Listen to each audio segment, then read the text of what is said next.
Good evening and welcome to Edmonds Stadium.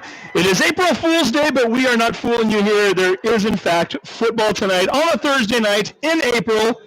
It's the final game of this season, a shortened season because of the pandemic. We're getting you on here just in time for the Pledge of Allegiance.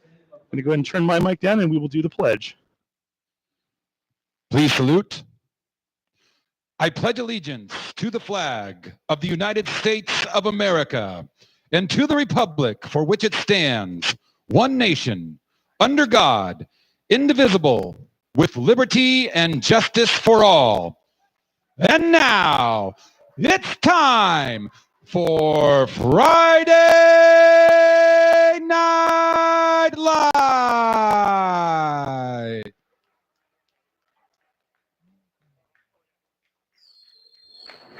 That's public address announcer Paul Keene, who also happens to be the athletic director over at Linwood High School.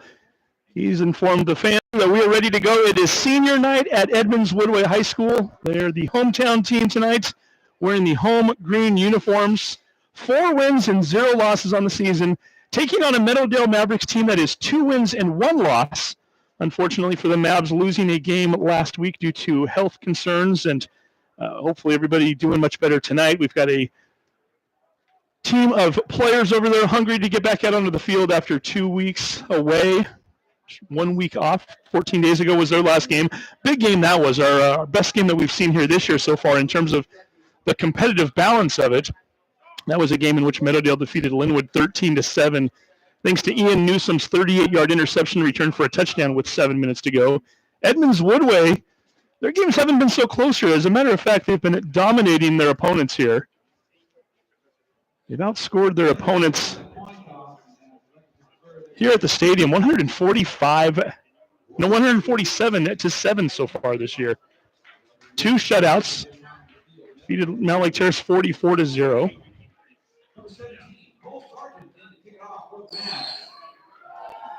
$47-0 victory over Shorewood, and then a 56-7 victory over Linwood last week. Meadowdale again 2-1 on the season. Victories over Shorewood and Linwood, their only loss. Coming at the hands of Archbishop Murphy. Cole Sargent ready to kick off. This game is underway. Edmonds-Woodway ready to field.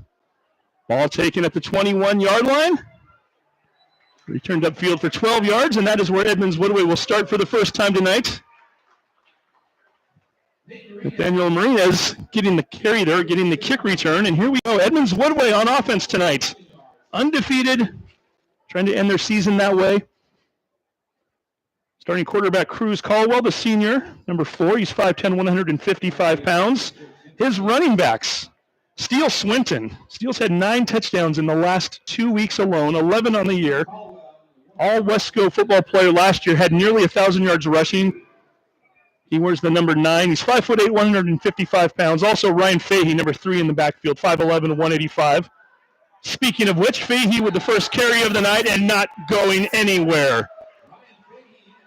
Fahey stacked up in the backfield.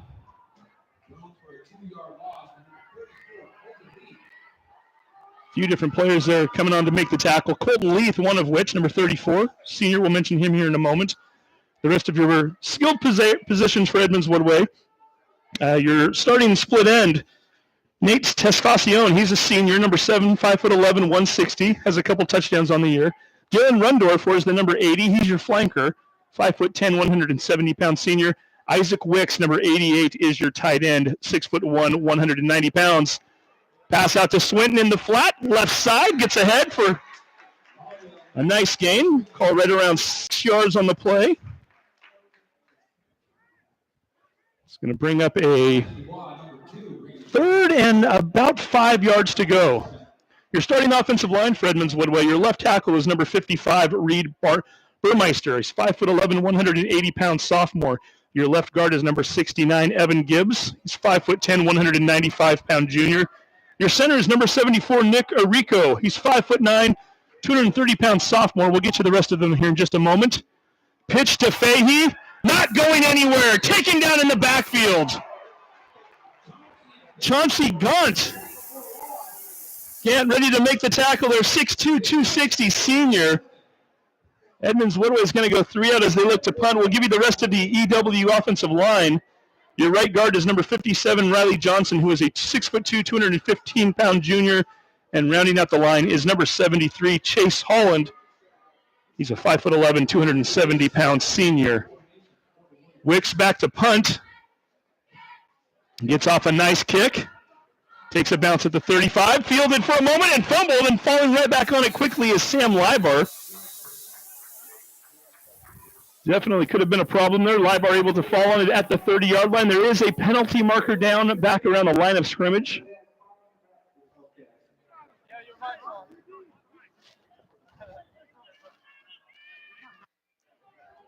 Check. Waiting for the official call. Illegal formation, offense. We will replay 4th down.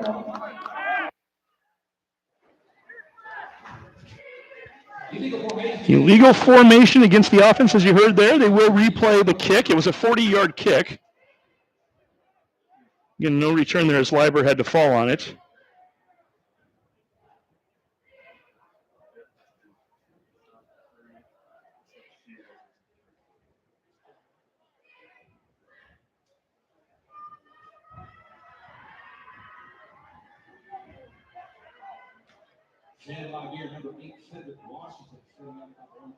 James Canati is your main referee tonight. Your official, or your umpire, is Brett Whipple. Vincent Corrigan is the lineman. The line judge, John Devaney. And here we go one more time. Another kick. This time Liber has it hit off of his leg. Bouncing around. Edmonds-Woodway recovers. Charlie Finch right there on the spot, jumps on the football, and Sam Liber 0 for 2 on the kick coverage. This time, however, he's not able to get back on it. Ball bounced off of his leg. Took a huge bounce down the field towards the Edmonds-Woodway players who were coming down to make the tackle, and Charlie Finch falls on it. Edmonds-Woodway in great field position right now at the 41-yard line of Meadowdale. They're going to keep their offense on the field. Here we go. They're going to give it a second try. 4 wide receivers set, 2 on each side. Handoff to Fahey. Once again, Fahey not going anywhere. The white uniforms have come into play along the defensive line, and once again, Colton Leith, one of the players there, he's all fired up, shaking his head. A few different players in on the tackle with him. It's going to be a loss of 1 on the play. Chauncey Gant also in on the tackle. You're starting 4 along the defensive front for Meadowdale. Your defensive ends are number 54, Luis Martinez Ibarra. He's a senior. We already mentioned Colton Leaf is your other defensive end. We'll get you the rest here in just a moment. 2nd and 11. Caldwell dropping back, way back. Interception! Meadowdale with the pick. Guess who? Number 72, Chauncey Gant. He's made a couple of huge tackles already. Now he comes up with the INT. Interesting play there is Caldwell looking to set up the screen. He dropped way back, and Meadowdale was not biting. A lot of times on those plays, you'll see the offensive line let the defense through, and in many cases, you'll see 4, maybe 5 defenders start chasing after the quarterback. Nobody falling for it. They all stayed right around the line of scrimmage. Caldwell dumps it off right into the lap of Gant. Gant returns it to the 42-yard line of Edmonds-Woodway, and now we will see Meadowdale on offense for the first time tonight. Tyler Brummett, your quarterback, the 6', 175-pound junior. That's Liber going in motion. And we're going to get a handoff right off of the right side there. A penalty marker dropped almost immediately. Chris Kuhn getting the carry on the play. First down.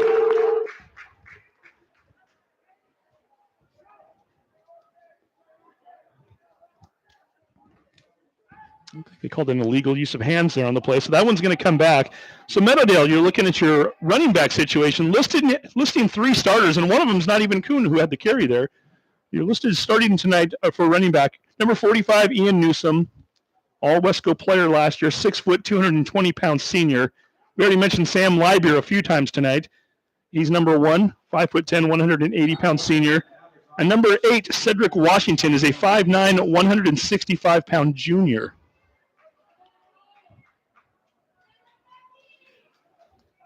We'll try this all over again. Another handoff, and this time it's Meadowdale that's not finding any room to run. Edmonds-Woodway getting through on defense. Riley Johnson, number 57, right there on the tackle. So is Paul Koo, number 23. It's going to bring up a 2nd and 24. Your starting wide receiver for Meadowdale is number 12, Cameron McCormick. He's a 5 foot 10, 170-pound sophomore. Your starting tight end is number 25, Jake Wisenberg, 6 foot 1, 200-pound senior. And we'll give you the O-line here momentarily. Under 8 minutes to go, first quarter. Brummett rolls out, throws into the flat, incomplete. Cedric Washington, the intended receiver. That's going to bring up a 3rd and long. Your starting offensive line for Meadowdale, your center is number 72, Chauncey Gant. We've mentioned him plenty already on defense. He's also in there on offense. He's 6'2", 260 pounds. He's a senior. Your 2 starting guards are both also seniors. Number 74, Alex Sanko. He's 6'2", 200. And Luis Martinez Ibarra. He wears the number 54. Your starting tackles, number 75, Matthew Hipke. He's 6'6", 225. Been playing a lot of receiver this year. He had to switch uniform numbers tonight to be a tackle. And also number 77, Charlie Green, is a 6'4", 235 junior. Trying to stick with the run there. Kuhn with the handoff, not going to get much, maybe 2 yards on the play. It's going to bring up a 4th and 22, and for the first time tonight, we're going to see Meadowdale bring their punt team on as Cole Sargent, who handles all of the kicking responsibilities for Meadowdale. He's a kicker, he's a punter. He handles the kickoff responsibilities. And now he's going to be out here punting. Steele Swinton dropping back at the 16-yard line, ready to receive. Little movement from Edmonds-Woodway. They didn't cross into the neutral zone. There's the snap. A very high kick, but not a very deep one. Takes a bounce at the 28, and unfortunately for Sargent, doesn't go his way. It's going to go out of bounds at the 33-yard line, only a 20-yard kick. So Edmonds-Woodway, for the 3rd time now tonight, will be on offense once again. We've seen a 3-and-out, and we've seen an interception thus far. 7:02 to go, first quarter, no score. Rivalry game. Stadium jam the stands. It depends on who you talk to. It depends on which side you're rooting for. See a few folks out there. I'm looking at the comments right now. Angie Vincent watching the game. She says, "Go Warriors." Swinton in motion. Swinton takes the handoff. And Swinton's going to go down just after getting about a yard. Sam Lieber waiting for him there, ready to make the tackle. Pounces. Let's go ahead and give you the Meadowdale defensive players here. A lot of the same names you're going to hear on both sides of the ball. Let's do the secondary first, since we just mentioned Lieber. He's one of your cornerbacks. Cedric Washington, number 8, is another cornerback. And then you got the Dubois brothers, Styles and London. London is number 2. He's a sophomore. Styles is number 21. He's the senior.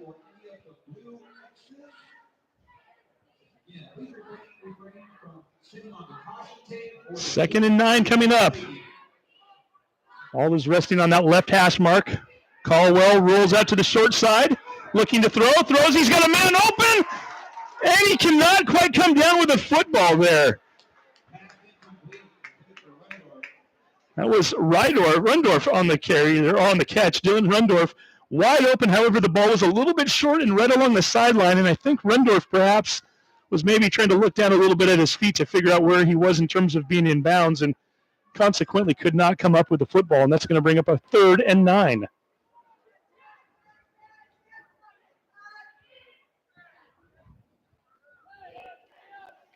$43-yard line is the first down marker. Almost a full half of a quarter into this game. We're still looking for a first down.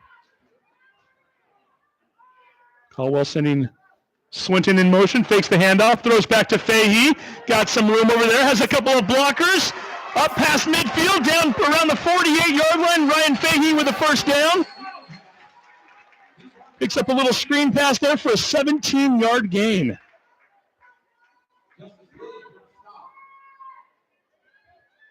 Again, Fahey, a 5'11", 185-pound junior. Had a chance to play against his second cousin Tanner last week. Tanner Fahey playing here later on tonight for the Linwood Royals. We knew that last week's game, one of them was going to take an L, one of them was going to go home with a victory. I'm sure the Fahey family are hoping for 2 wins tonight. We'll see. Caldwell rolling out once again. Plenty of time. Looking, throws the ball down the field. Coming back and making the catch nicely at the 40-yard line. That is number 2, Forrest Newton. 5'10", 140-pound senior. We had some fans out there watching Forrest from North Dakota last week, so perhaps that's the case.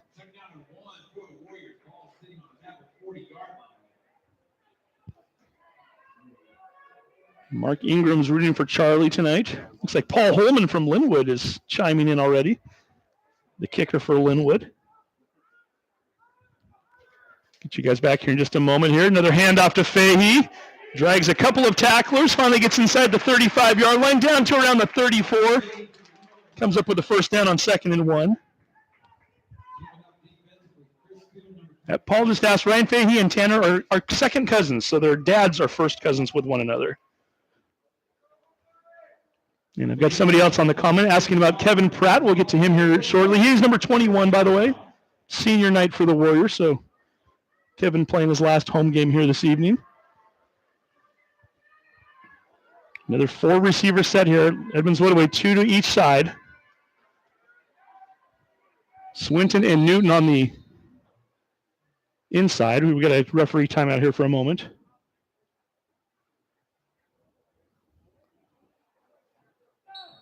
And we're ready to go once again. Fake the handoff to Fahey. Throws it out into the flat. Right side complete. And getting upfield for the first down and more is Steele Swinton. Right around that first down marker, and they're going to say he's got it. Needed 10, picked up maybe 10.2. We're going to move the chains one more time. So Edmonds-Woodway on the roll here. On the move, under 4 minutes to go, first quarter of action. Meadowdale linebackers tonight, number 45, Ian Newsom. We've already mentioned him earlier. He is a beast, 6 foot 220. He's a senior. Number 45, Jacob Wisenberg, who's also your starting tight end. And Chris Kuhn, number 24, who we've also seen carrying the ball at the running back spot earlier. 3:33 to go, first quarter. Caldwell looking, rolling to his right, throwing into the flat once again, incomplete. And we get a very late flag that comes at the end of the play, right around the 30-yard line. Tesfaciona was, in fact, the intended receiver on that play, trying to hook back in to get that. We await the call from the referees here.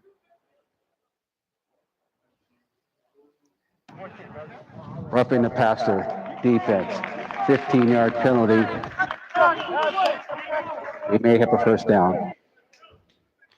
Roughing the passer called on 2nd and 10. That is a tough call. We've got the referees are getting ready to walk off the penalty, and meanwhile Edmonds-Woodway breaks the huddle, so we're going to have to wait just a moment here.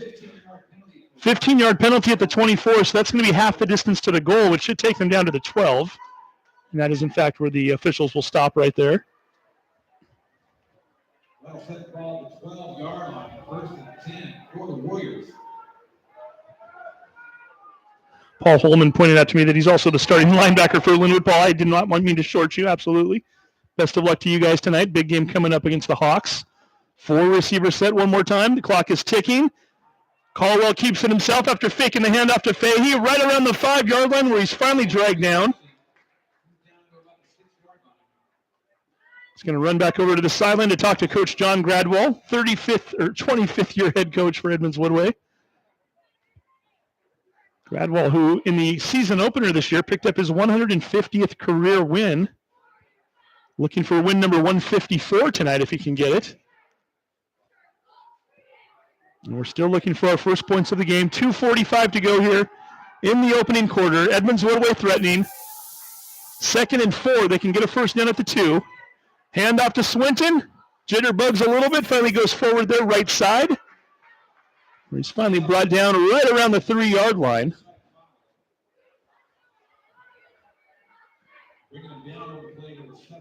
Actually going to mark him down at the 4, so we'll call it a 3rd and 2 right here. Still short of the marker. That'll set up a 3rd and 2 for the Warriors. Again, Warriors needing to get to the 2-yard line for the first down. You pick up a couple more than that, you're into the end zone. Here we go. Caldwell under center. Takes the snap, a handoff. Swinton met initially in the backfield. I think that was Newsom that was trying to bust in there. Slowed him down nonetheless. And they're going to say no gain. This is going to bring up a 4th and 2. Here we go. We know that Sanchez Arias has the foot. He kicked a 39-yarder against Shorecrest this year, but Edmonds-Woodway is looking for 6 right now. 1:39 to go here, first quarter, 4th and 2. Ball spotted at the 4-yard line, the first down marker at the 2-yard line. Caldwell trying to draw the defense offside. It might have worked. Went with the hard count. Somebody flinched. And that half the distance is going to put them right up around that first down yard marker. It just depends on where they spot it.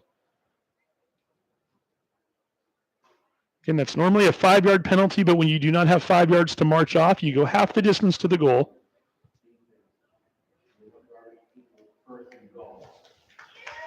And the official does, in fact, confirm it is 1st and goal from the 2. So we go from 4th and 2 at the 4 to a new set of downs here. Edmonds-Woodway with 1:30 to go, first quarter.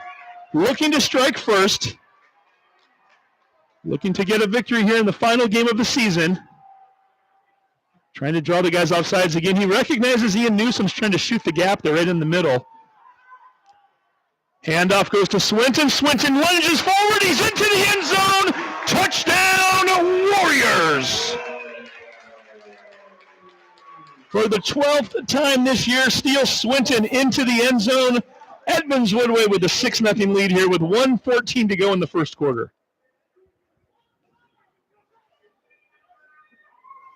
Jacob Sanchez Arias, the junior, 5'8", 145 pounds. In for the extra point attempt. Steele Swinton also the holder.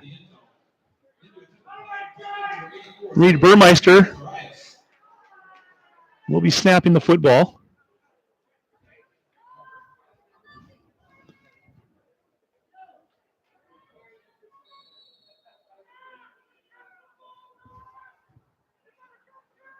Kick is up. And the kick is good. It took us 10 minutes and 46 seconds, but we have our first score of the night. Edmonds-Woodway 7, Meadowdale 0. You're watching Hawk TV HBN.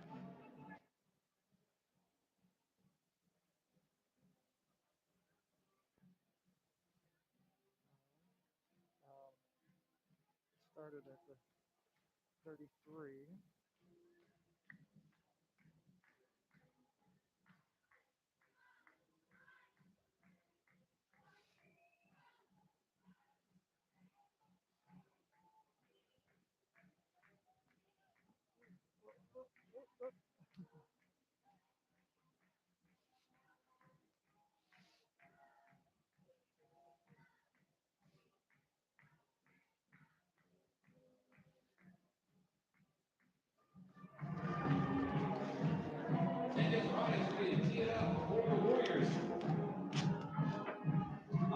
That was an 11-play, 67-yard drive, taking up 5 minutes and 48 seconds off the clock.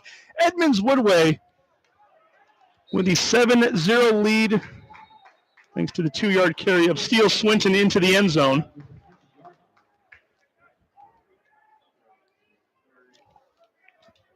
And now Meadowdale with a chance to answer one more time. Should also say a quick hello out there to James Harmon, the Meadowdale football coach.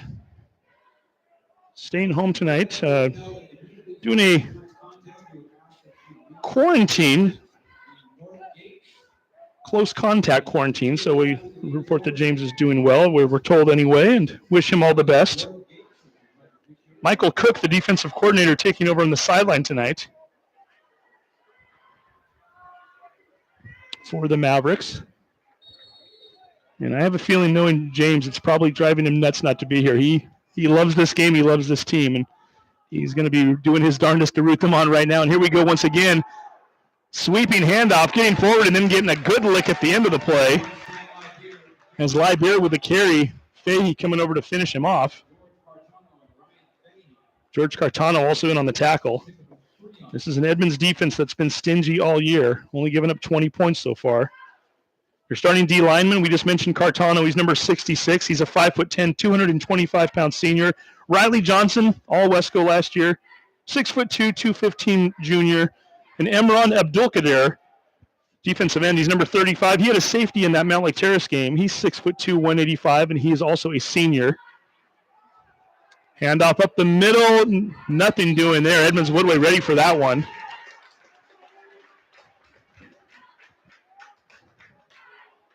Once again, Riley Johnson in on another tackle. Your linebacking core, number 28, Jake Ingram. He's a 5'9", 170-pound junior. We've mentioned Ryan Fahey before. Let's do it again. Number 3, 5'11", 185 junior. Number 23 is Paul Koo. He's a 5'10", 165-pound senior. And John Morales, the only sophomore on the defense starting. He wears the number 17. He's 5'11", 165. Your cornerbacks are Tesfacion, number 7. We already mentioned him on offense, 5'11", 160. Steele Swinton is your other starting corner. He wears the number 9. He's 5'8", 155. Let's give you your 2 starting safeties before we go to the break here. Number 22 is your free safety, Charlie Finch. He's 5'9", 155. He's also a senior. And then the other senior who was asked about earlier on the comments, number 21, Kevin Pratt, 5'9", 160-pound senior. And that is the end of the first quarter of play. We've got a good one going here. Edmonds-Woodway 7, Meadowdale 0. You're watching Hawk TV, HBN.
Good shot there of the Edmonds-Woodway cheer squad.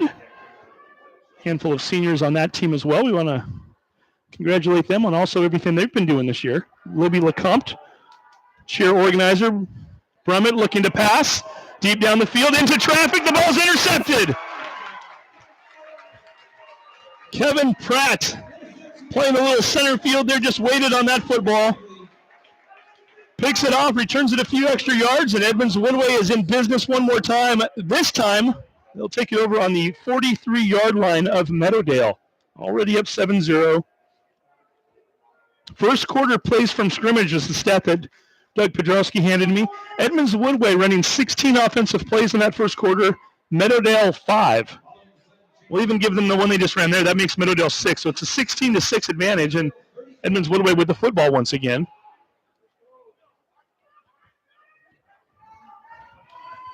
We're able to put together a nice 67-yard, 11-play drive the last time out. Not quite as far to travel this time. We'll see what they can do. I believe from up here it's hard to tell, but I think that's Alec Russ, number 5, who's now in at quarterback. This is a move we've seen from time to time this season, and that is Russ getting his first action. Fumbled the football. It's on the turf. It's in Meadowdale's hands. Rust trying to make something happen. And coming up with the football, that's Jacob Wisenberg.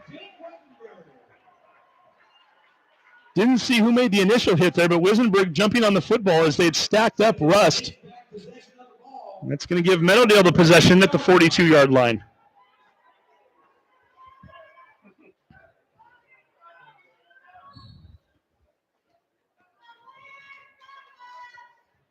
Robin Elliott giving a shout out to the Dubois brothers. We mentioned them a few minutes ago. The two starting safeties for Meadowdale. The last time they'll have a chance to play with each other. With Stiles being a senior. Brummett looking to pass one more time. Dropped in the backfield, tried to shuffle it off. Let's see what they call. I believe they're going to say he was down right there, and I think that was Jake Ingram that came in and made the tackle. Trying to get rid of it as he went to the ground. At the very least, if you either call it a sack or a grounding, is the ball needs to get back to the line of scrimmage, and it didn't get anywhere near that. And in fact, they're going to call it a sack. Ingram, we've seen Ingram harass quarterbacks all season long, and he does it one more time.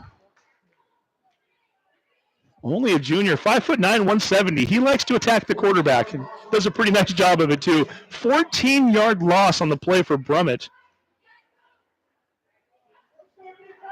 So our last three plays from scrimmage here, the first three plays, I should say, of the second quarter, we've seen an interception for one team, a fumble from the other team, and now a 14-yard loss. So the defense certainly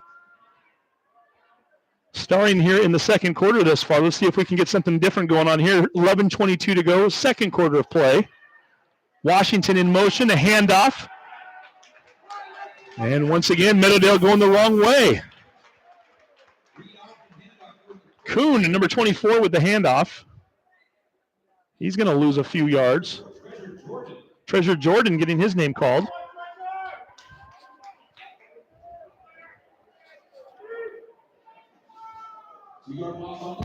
Two-yard loss on the play.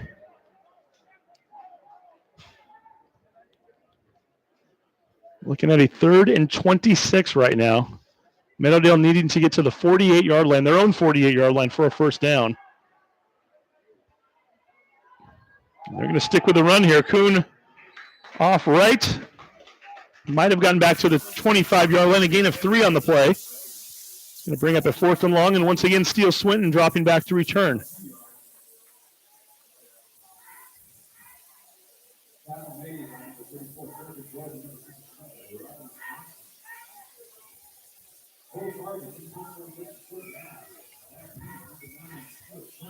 Steele Swinton standing at his own 45-yard line. Sargent on the kick one more time. Standing at his own 11.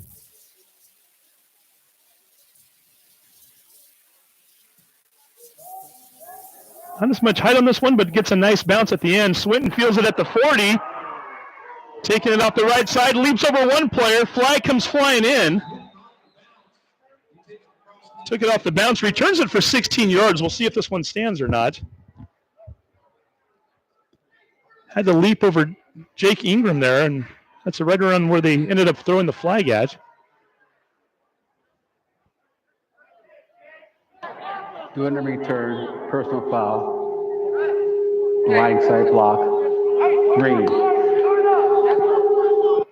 They're going to call a blindside block against Edmonds-Woodway. That's going to be a 15-yard penalty, I believe, from the spot of the foul.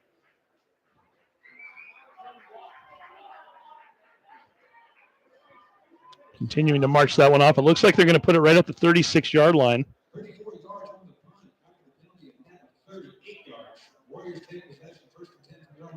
And Edmonds-Woodway will take over on their own 36, 9:43 to go here in the first half of play. 7-0 score, Woodway already up.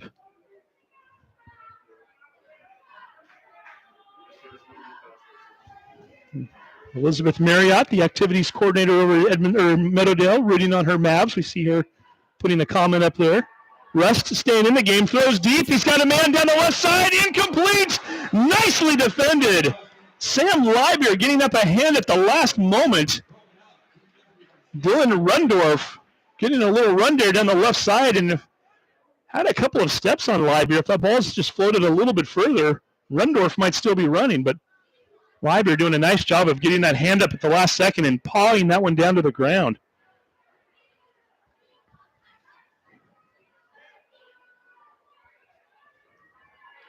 Edmonds-Woodway once again, 4 receiver set, Rust in the backfield. Ready to take the snap. Ingram along with him there, just off of his right shoulder. Rust rolling to the right. Decides to throw it the last second and does. Nicely done. Tesfacion making his first catch of the game at the 48-yard line. Gain of 12 on the play. It's going to move the chains. Another first down for Edmonds-Woodway. That pass play covers 12 yards. Result of the play is a Warrior first down. Warrior first down. It is the final night of the football season in Wesco. Not only for the 4 Edmonds School District teams playing here tonight, but everybody else as well. We've got 9 other games throughout the region here this evening. We'll read you some of those throughout the night, including one that was not originally on the schedule. It's a pandemic world we live in, so find makeup games where you can. Ingram getting past midfield, down around the 48-yard line. We'll call it a gain of 4.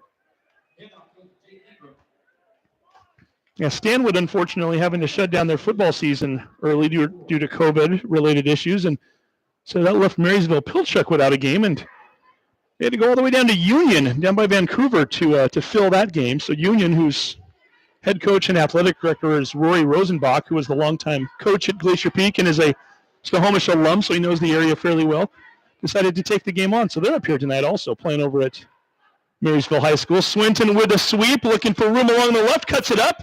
Meadowdale doing a nice job to defend. Newsom in there, Lieber as well. Looks like Gant might have been in on the tackle. We'll call it a no gain on the play. Other big games tonight, Glacier Peak and Lake Stevens. The two, probably the 2 best teams in all of Snohomish County going head-to-head this evening. We've got 2 other undefeated teams playing tonight, Cascade versus Kamiak. 2 teams that are very well coached and programs that are on the rise. Trying to see which one of those teams will stay undefeated this year. High snap. Rust looking. He's got wheels too. He's going to throw deep though. He's got a man open. Incomplete. Forrest Newton. He was open. Just a little bit out of his outstretched hands there. Rust let it fly. That ball traveled about 53, 54 yards in the air. Newton just couldn't quite come up with it. He gave it everything he had, though. Played Superman there and laid out. That's going to bring up a 4th and 6 from the 48-yard line.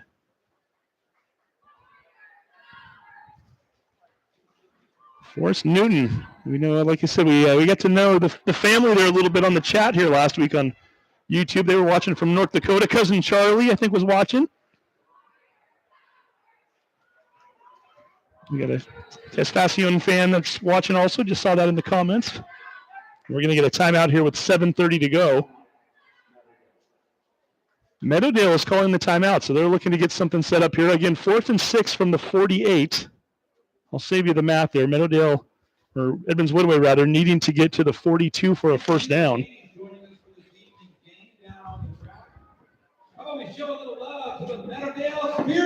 There we go. We're getting some shout-outs for the Meadowdale Spirit team, so maybe we can get a camera on them real quick there.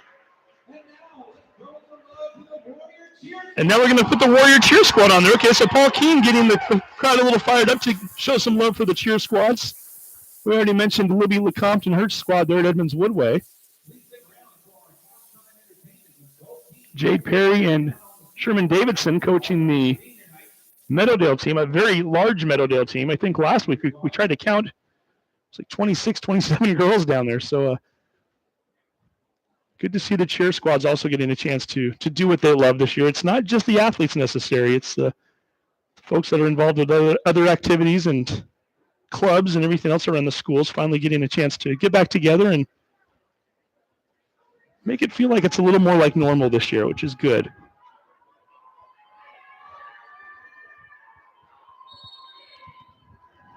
Okay, here we go. They need to get to the 42-yard line. Edmonds-Woodway. Alec Rust, shotgun formation, takes the snap. Ingram looks to throw a block for him and does. Rust still looking, gives it a heave. He's got Newton one more time, out of bounds, incomplete. And that ball will be turned over to Meadowdale. Very similar looking to the last play where Rust scrambled to the right, looked down the field, Newton coming across the field, this time being shadowed by Ian Newsom.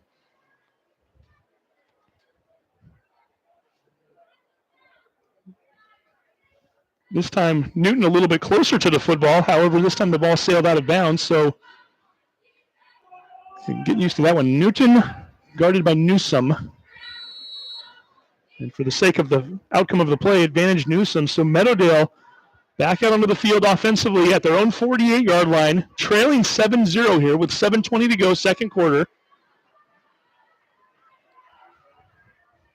Kind of a stalemate here so far. Edmonds-Woodway is certainly with the advantage in terms of yardage and number of plays run, but Meadowdale doing their part here too, and Edmonds-Woodway still with the advantage there as Meadowdale goes backwards one more time. Stacking the box, they're waiting for that veer, waiting for that run. Chris Kuhn with the carry, number 24, and Ryan Fahey stepping into the hole there to make the tackle along with a few of his friends. Loss of 1 on the play.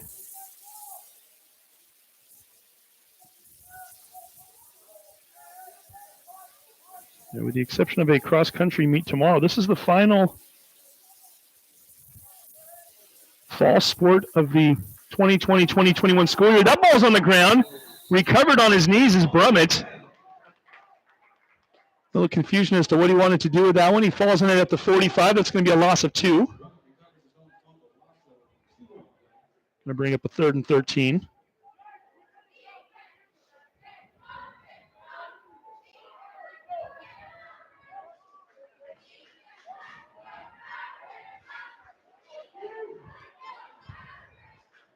Got to get to the 42-yard line of Edmonds-Woodway for a first down.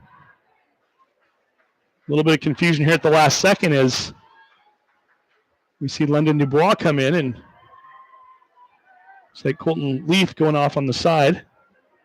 Brummett drops back to pass, looking deep, fires it over towards the sideline. Ball is up, incomplete. Charlie Finch coming over from his safety spot to knock the ball down. Leibier, the intended receiver on the play.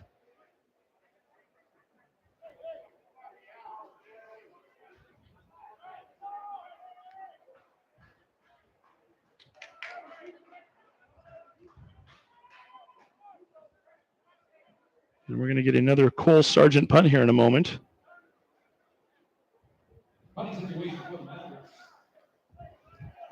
Here's my question here, too. I'm trying to figure out who Riley Horton is rooting for tonight. Edmonds-Woodway soccer player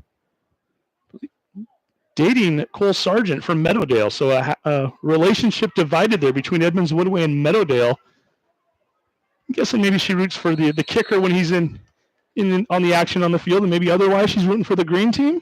You never know. Penalty flag came flying in there at the last second. And they're going to call a 5-yard penalty against Meadowdale, so we're going to push it back even further right now. I'll bring up a 4th and 19 with 5:45 to go.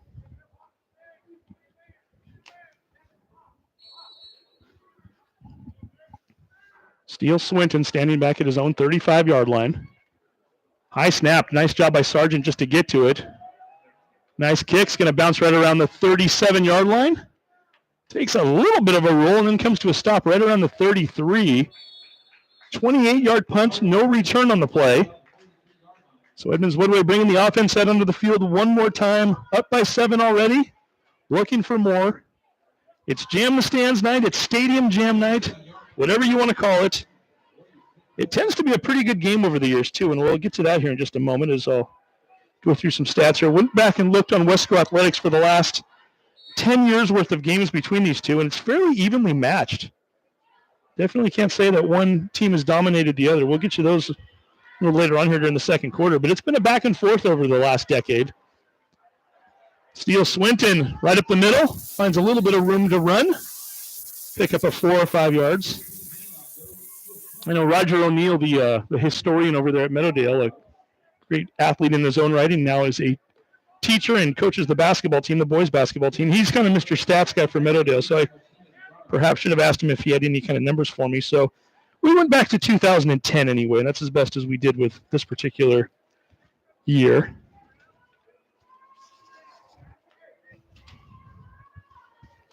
Looking at a 2nd and 5 coming up here. 4:55 to go, second quarter. Shortened season, no playoffs this year. This is the final football game, win or lose for everybody.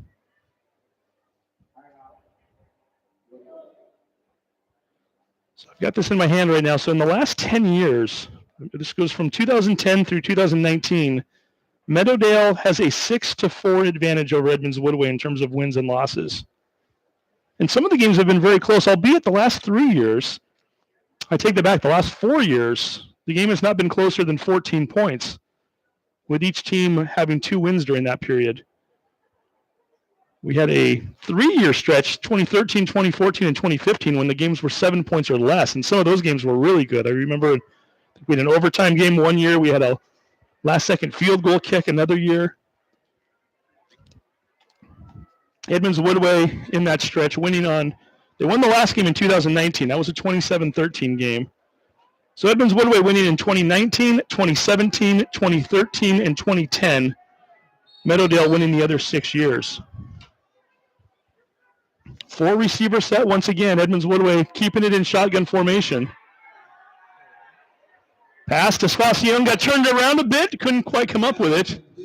Initially looking over his inside shoulder. The ball ended up going to the outside and tried to twist that head around quickly and just couldn't quite do it. So the ball falls to the turf, and it's going to bring up a 3rd and 5 on the play.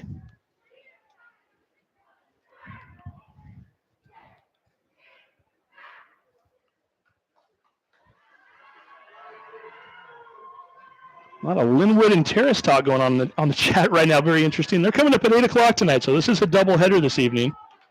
So stay tuned for that. And then the rivalry matchup.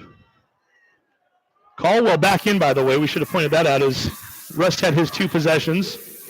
Handoff to Fahey. Might have picked up a yard on the play. That Meadowdale defense is stingy. They don't give up a whole lot. 2 extremely good defenses here. Of course, we have talked ad nauseum about Edmonds-Woodway's defense this year. 2 shutouts. One of the other 2 games, they gave up 7 points, and the most points they've given up this year is 13. Meadowdale not so bad themselves here. Is Wicks with a kick. Goes off the side of his foot a bit, left side, but does take a nice bounce inside the 30. Finally going to stop right around the 29-yard line. Call it a 30-yard kick on the play, no return. 3:52 to go here. First half. Edmonds-Woodway holding on to that 7-0 lead thanks to the Steel Swinton 2-yard touchdown.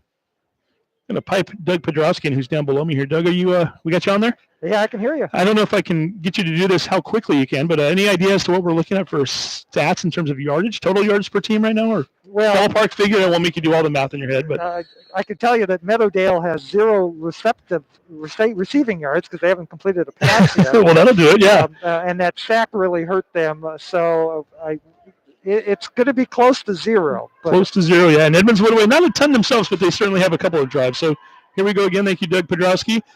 There's a pass, or I don't even know that we'll call it a pass here as Brummett throws it out into the flat. Again, if it doesn't go forward, not only is it not considered a pass, but it's also a live ball if it's dropped. Sam Libeer with the reception. We'll call it a pass, though, for Libeer because, hey, Meadowdale needs it anyway. And you know what, though?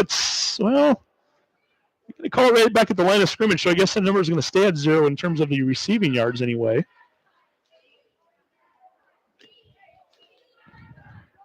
Clock continuing to run here, 3:19 and counting. Fairly clean and quick half. Not a lot of penalties, and obviously only 1 score so far. Fans in the stands once again, slowly able to allow more and more people in. Actually, the number hasn't changed over the last couple of weeks. I think just, in fact, the comfort level of people wanting to come in, and we can certainly tell tonight there's more than we've seen. Ian Newsom getting the carry there right up the middle. He's going to pick up 4 yards on the play. Newsom offensively has been relatively quiet here tonight so far, so he's been a big part of their offense and their successes this year so far. Called Imran Abukdir on the tackle.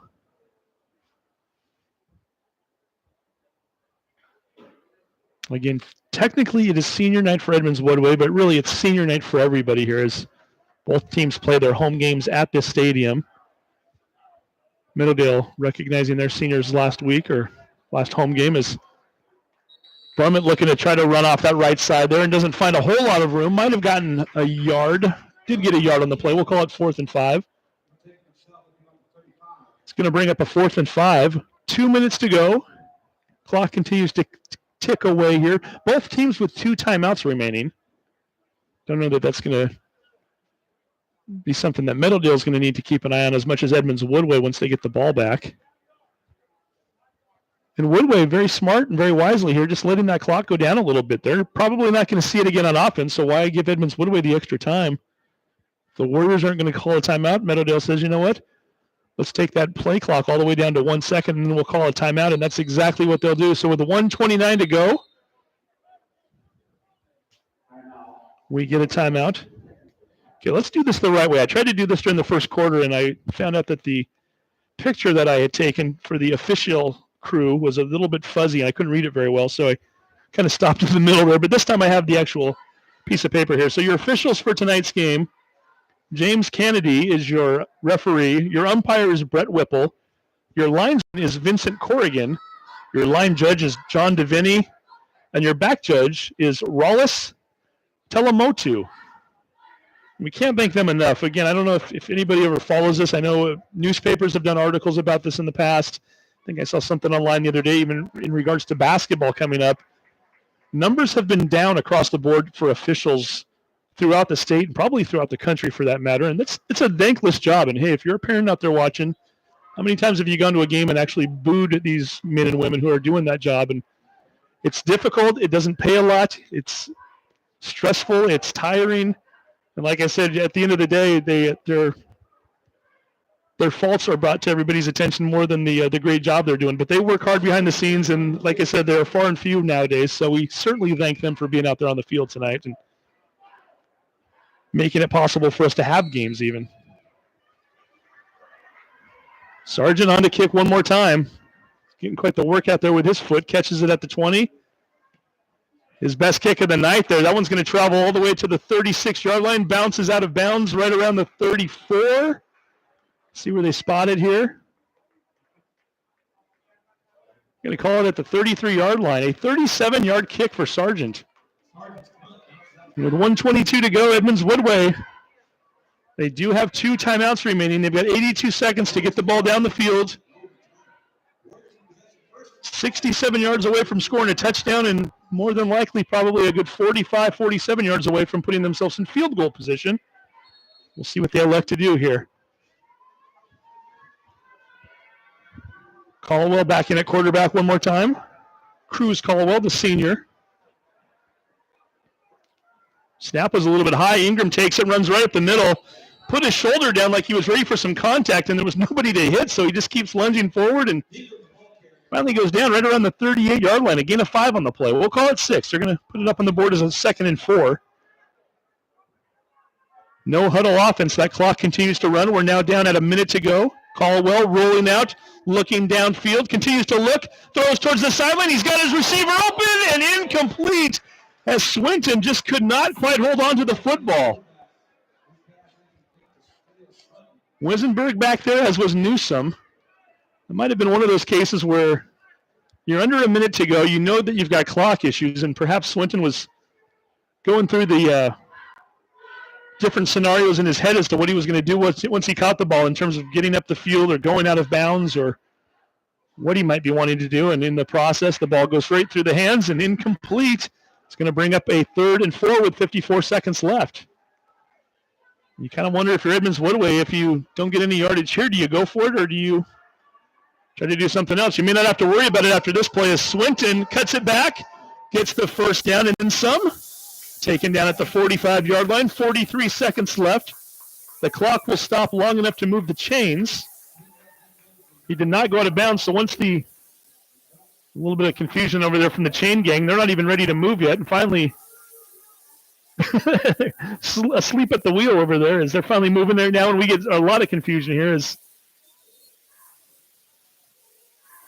between the officials and the chain gang, there was confusion as to what they should be doing, and Again, the way that normally works here in the last minute or two of a half, when everybody's in the hurry mode, if you get a first down and you're tackled in bounds, the clock stops just long enough for the chains to move. In this case, the chains never moved, so none of the time came off the clock. And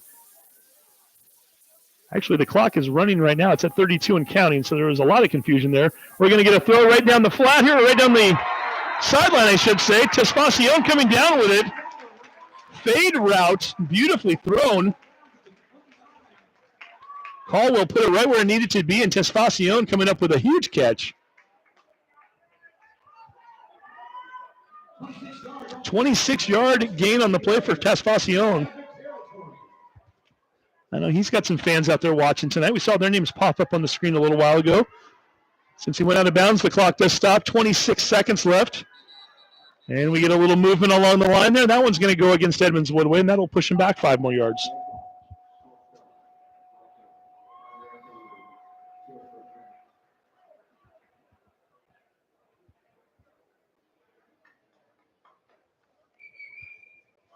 Tight game here so far tonight. Only 7 points scored. 26 seconds left in the half. Meadowdale will receive the opening kickoff in the second half. Caldwell deep. He's got Tesfacion down the field. Incomplete. Late flag comes in. I think that's the right call there. Is Tesfacion trying to make that catch. And Cedric Washington just quite frankly never turned around. If you make contact and you're not looking back like you're trying to make a play on the ball, they can call you on that, and that's exactly what they did there. Now, keep in mind, this is high school. High school and college, that's usually a 15-yard penalty. In the NFL, that is a spot foul. If you were to get a pass interference called against you on the 2-yard line in the NFL, the football would go to the 2-yard line. Here it is a 15-yard penalty, and being that we were on the 34, we'll march it down to the 19, or should anyway here. You see the officials getting ready to march right now. So 19-yard line with 19 seconds left. Edmonds-Woodway still holding on to those 2 timeouts.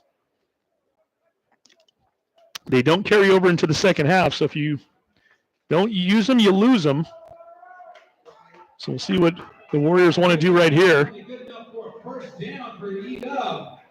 4 receiver set. You've got Tesfacion and Swinton to the right. You've got Rundorf. And it looks like Newton out to the left. And Meadowdale uses their final timeout. So we'll keep it right here. 19 seconds to go in the half. 19-yard line. We want to thank Brandon Renfro and Barry Henthorne, who are running the cameras here for this game. So we appreciate them for volunteering and stepping up and doing that tonight.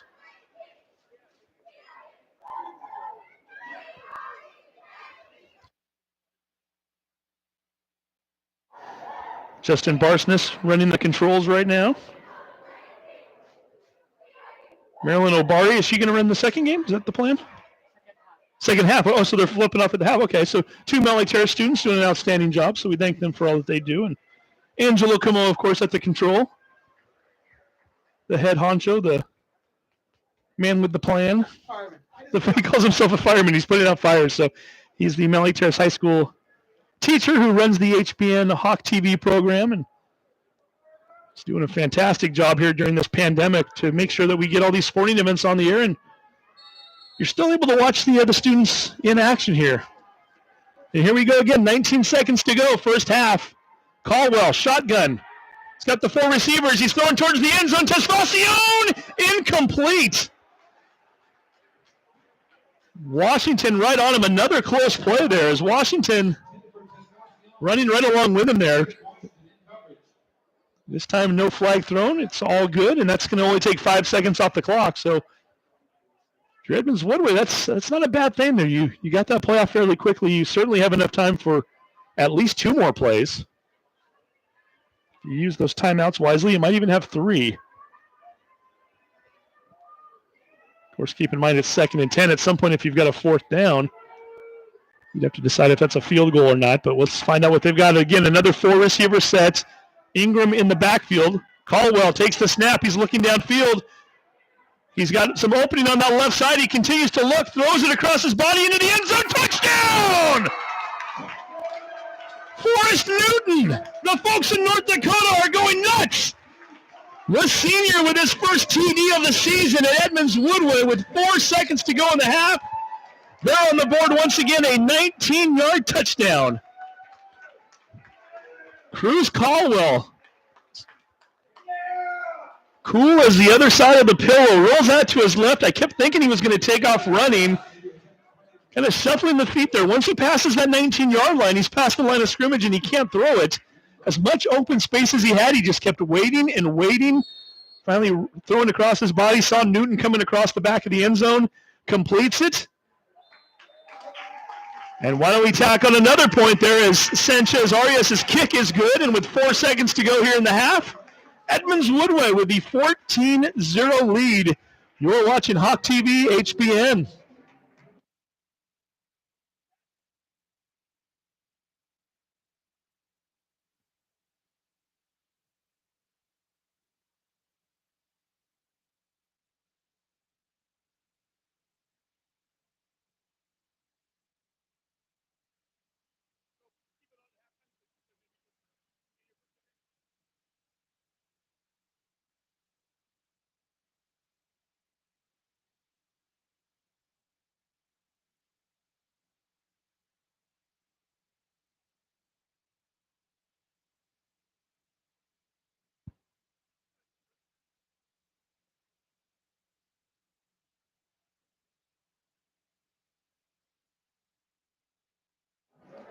Four seconds remaining here in the half.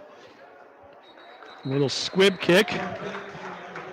That's going to run up all 4 seconds, and we have come to the end of the first half. We should mention that last drive, 7 plays, 67 yards, and it took 1 minute and 18 seconds, which left them with 4 seconds to spare. They only had a minute 22 showing on the clock when they got the punt. And so again, our halftime score right now, Edmonds-Woodway 14, Meadowdale 0. 2 touchdowns for the Warriors, 1 from Swinton, 1 from Newton. We've got ourselves a game here, though, so you don't want to go anywhere. And also, coming up here at halftime, I know they're going to start to honor some of these seniors. So we're going to keep it right here, right now, and go back out to the field right now.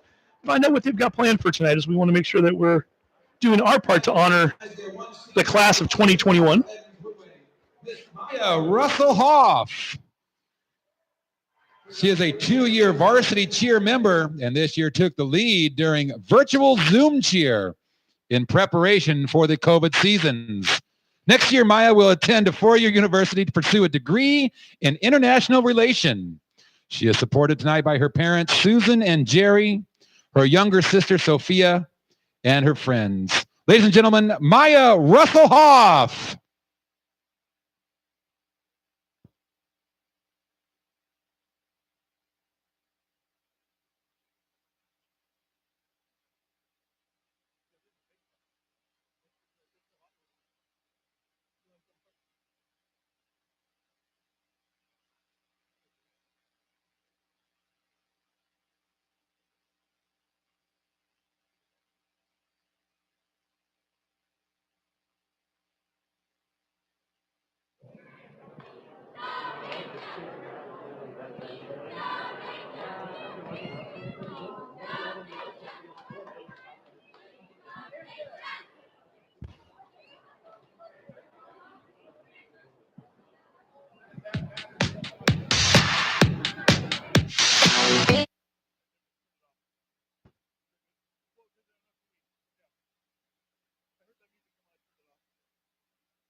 God.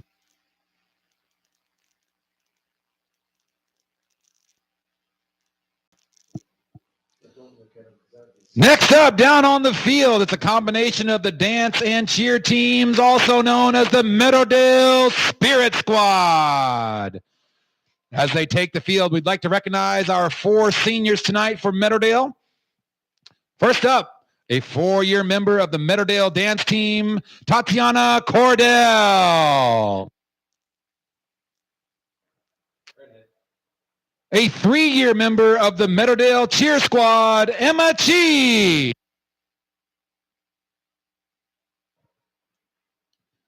A 2-year member of the Meadowdale cheer team, Miss Quinn Bennett.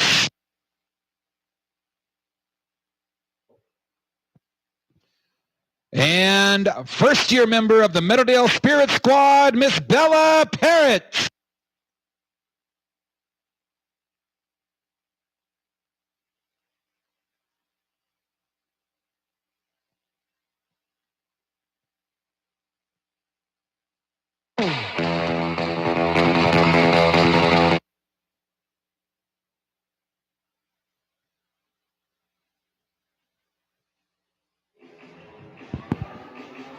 Back again here at Edmonds Stadium. We had to turn the microphone down momentarily there during the playing of the music, as we do have copyright infringements that we'll get in trouble for playing the music here. So again, we're watching the seniors being honored here at Edmonds Stadium during the football game. Your halftime score, Edmonds-Woodway 14, Meadowdale 0 here on Hawk TV HBN.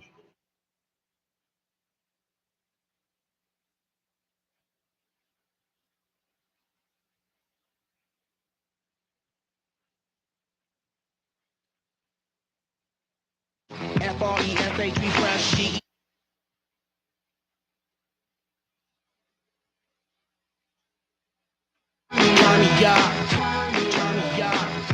come on, baby.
And welcome back once again to Edmonds Stadium. Your halftime score, the Edmonds-Woodway Warriors 14, the Meadowdale Mavericks 0. That was Paul Keene on the public address system there. We also heard a little Journey playing in the background there momentarily. We've got that squared away finally. But yeah, again, great game here so far. It was 7-0 Edmonds-Woodway right up until the final 4 seconds. You can see out there on the field right now, we've got Meadowdale cheerleaders, the seniors taking pictures right now with their parents. Edmonds-Woodway cheerleaders also honoring their one senior on the squad, Maya. Look down, and it's a little bit unusual. This is 2021. Players not allowed in the locker room. So you look down the corners of the field. On one side of the field, over on the southwest corner, you've got Meadowdale huddling with their coaches. Then you look on the northeast side of the field, right along the edge of the end zone there. It's Edmonds-Woodway and John Gradwell talking to his team. Again, big first half for the Edmonds-Woodway defense. Really, it's about both defenses here. Both of them playing extremely well. Meadowdale coming up with stops when they needed. Turnovers, unfortunately for them, they did give up that long 19-yard touchdown at the very end. But Edmonds-Woodway, again, they've been phenomenal on that side of the football all year long. And Meadowdale has certainly found the going rough here early on. I want to mention the Edmonds-Woodway senior football players tonight here too. Just kind of going down the roster here right now since it is in fact their senior night, and we mentioned that we would do that earlier.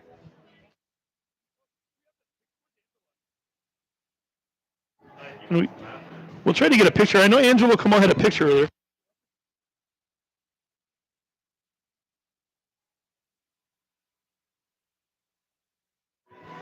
Just had somebody stop by that's been watching the game online here this year. Bill from Boise came up here to say thank you to us. So glad we can do these sorts of things so the family members can come on up here. So we just had him come by. And also, Angelo Como, we'll get him up here in a moment. As I think we've got a picture of the seniors.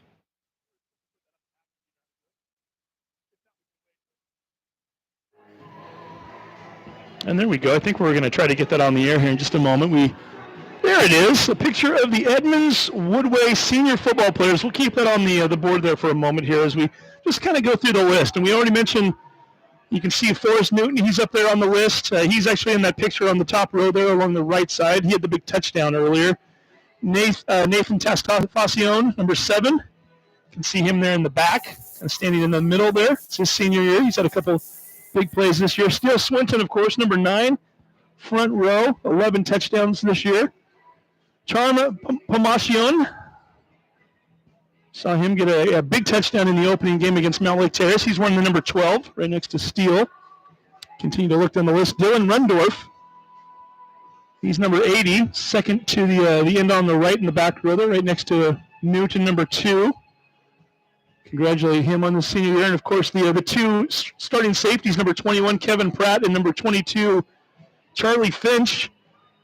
Seen both of them have big plays already tonight. Pratt with the interception in the first half. Finch with a fumble recovery.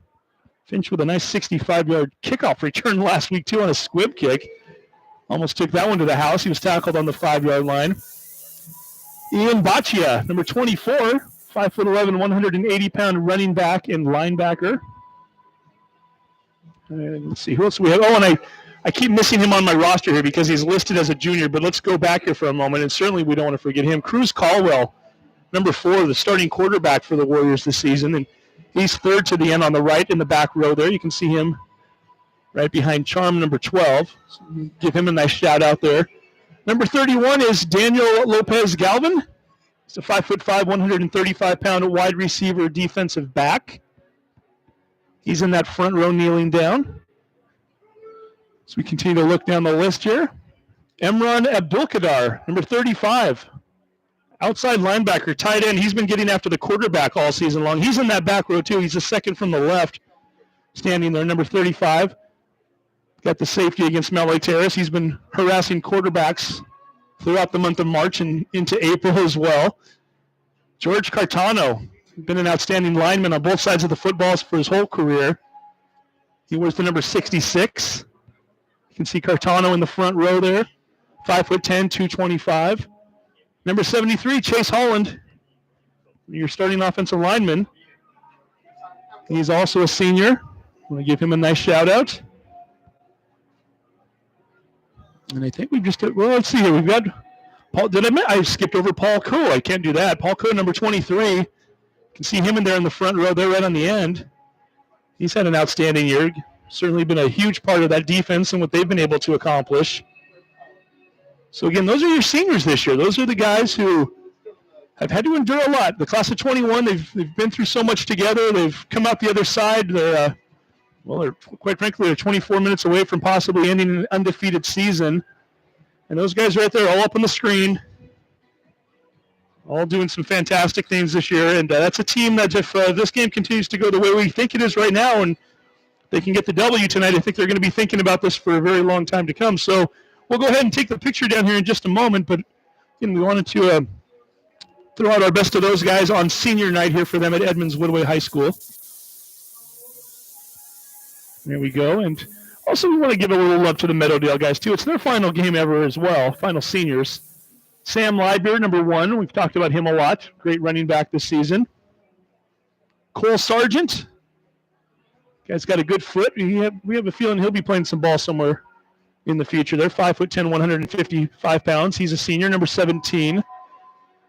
Styles Dubois, starting safety, one of the 2 Dubois brothers who's back there in the secondary. It's his final game as a senior tonight. Carlos Mejia Segura, number 23. It's a 5'9", 205-pound senior. Jacob Wisenberg, he certainly had a nice career. tight end and the linebacker. He wears the number 25. Number 27, Simon Nielsen. 5'9", 200-pound running back and linebacker. Colton Leith. We've seen him make some big tackles tonight. He's been all over the field on defense, playing with a lot of intensity. 6'1", 200 pounds. Wears that number 34 jersey. Justice Williams, starting on the defensive line for Meadowdale. Matter of fact, I think we need to mention those guys when we get back to the play here. I think I skipped them earlier, but Justice is always around that football there, and he's been a big part of Meadowdale's success up front. Number 45, and this is a big one here, Ian Newsom.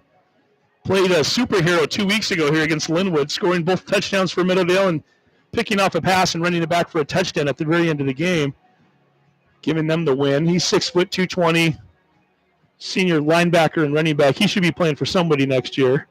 Number 54, Luis Martinez Ibarra, starts both sides of the football.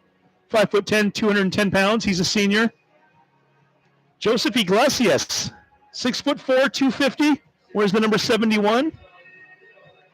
Chauncey Gant, we've mentioned him quite a bit tonight. Number 72, starting offensive lineman and defensive lineman. Had an interception in the first quarter.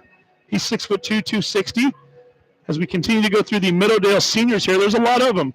Alex Senko, he's the number 74. He wears that jersey well. He's 6'2", 200. He's an offensive and defensive lineman. Isaiah McAdams-Williams, number 81, 5'9", wide receiver DB.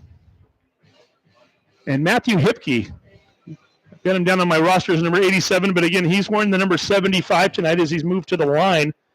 6'6", 225 pounds, and he's a senior. So there you go, your seniors for Meadowdale and Edmonds-Woodway playing their final games again tonight, and we wish each and every one of them all the best, not only in football, but certainly in life. And again, 2021 has not been necessarily a great year, nor was 2020 in so many ways, but you come through it on the other side, and you certainly have stories to tell, and hopefully you're better for it in the long run. And those young men who we just mentioned, as well as the ladies who are cheering for both teams tonight, who are graduating.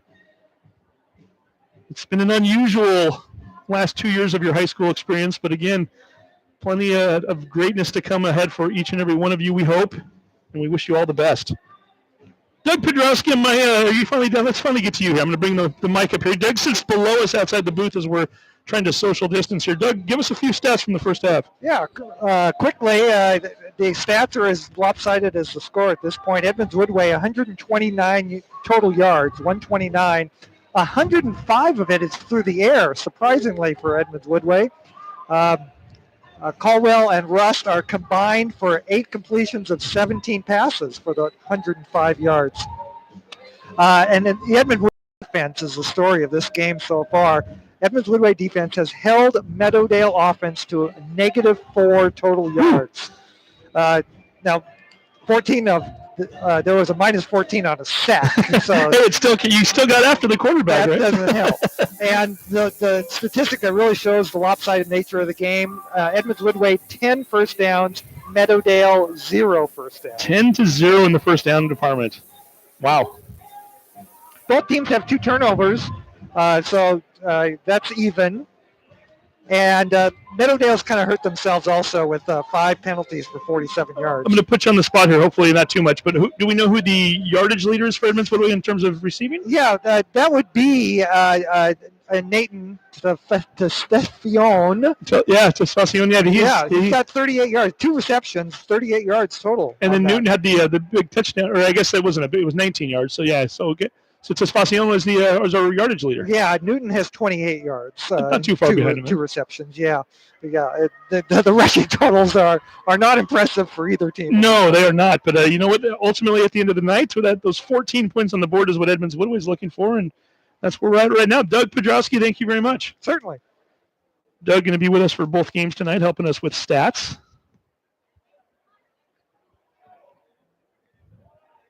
As we get ready for the second half kickoff.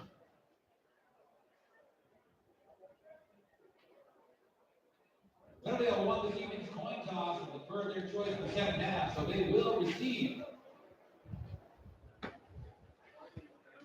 Meadowdale won the kickoff earlier tonight and deferred until the second half, so they're going to receive right now. needing to get something going here. And here we go, the second half underway. That's Lieber fielding it at the 11-yard line. Finds some open space out into the open. Gets slowed down a bit and is finally, no, he's not brought down yet. Continues to fight and is finally dragged down from behind by Newton at the 40-yard line. Sam Lieber trying to make something happen quickly there and almost did. Took that ball on the far left side of the field, angled it all the way to the right, cut it back up towards the middle, and for a brief moment it looked like he might have some room to work with. We've got people watching the game in Guam tonight. Really? Okay. Kevin Pratt. He's got family over there in Guam checking us out. So love to see that. Hopefully you're enjoying this ball game so far. Hopefully you got to see the interception earlier. Young man having an outstanding season. He's the one that's in the far backfield right now, defensive backfield at the 45.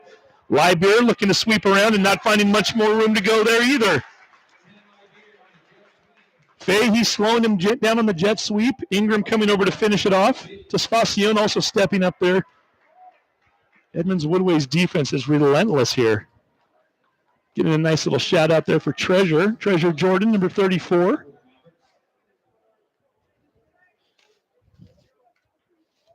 Mentioned everybody else on that Meadowdale defense earlier except for the defensive front, so let's give them a little love here. Your defensive ends are Luis Martinez Ibarra. He's number 54. Colton Leith, we've mentioned his name a few times. He's the other defensive end. Justice Williams is your nose guard. He's one the number 42 as we get another hand up the middle. Once again, Edmonds-Woodway not letting that one go very far. This time the sophomore getting in on the tackle, John Morales, number 17. It's Kuhn with a carry on the play. And your starting defensive tackle is number 72. We've already mentioned him too. Had the interception earlier. That's Chauncey Gant. 3rd down and 10. As we just heard from Doug Podrowski, Meadowdale with -4 yards of offense in the first half. Still looking for their first down of the game.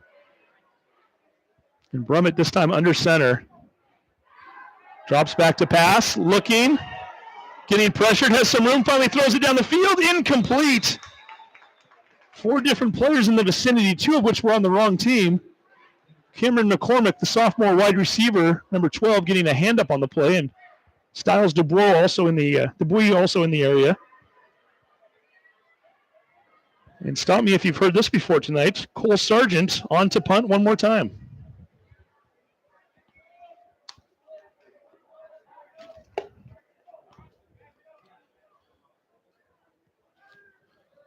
Swinton, always dangerous with the football in his hand. He's at the 35-yard line. Sargent with a nice kick. The ball bounces at the 32, takes a roll. Gant right down there, almost hoping that Swinton would try to take a shot at it and did not. They're going to spot the ball at the 22-yard line. That's a 37-yard kick with no return. And for the first time in the third quarter, Edmonds-Woodway sending their offense out onto the field. In Meadowdale's defense, for the most part, they've been pretty tough here tonight. There have been 2 Edmonds-Woodway drives, each of which were 67 yards, each of which were 7 plays or more. One was a 7-play drive, one was an 11-play drive.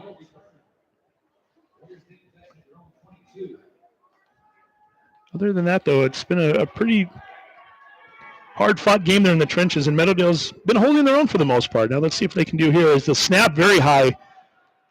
Caldwell having to go up and get it, and Fahey not finding any room to run. He gets thrown back. And finally whistle that one dead here as Joseph Iglesias in on the tackle, number 71. Looked like Colton Leith also there. My pal Tall Tom Lafferty up in Everett giving me a score right now, just texted me a halftime score. We mentioned this earlier too. Union, all the way down from Vancouver, coming up to play Marysville Pilchuck tonight, stepping into a makeup role there, or a substitution role, I should say, as Pilchuck originally scheduled to play Stanwood, who ended up having to opt out tonight. And Caldwell rolls out, looking down the field, throws into the flat, complete. Tesfacion right around the 36-yard line, a gain of 13, and that will move the chains one more time. So Union, team that won a state championship just 2 years ago, they defeated Lake Stevens in the 4A title game. Union out ahead of Marysville-Pilchuck 25-15 at halftime.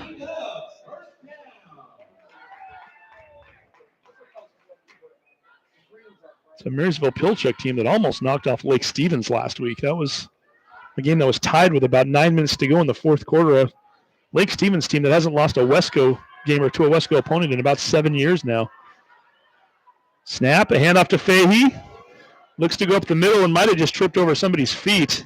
Started to cut it back towards the left a little bit, and for a brief moment, thought he might have some wiggle room there to get through the opening in the gap, but no can do. We'll give him a gain of 2 on the play. Brings up a 2nd and 8.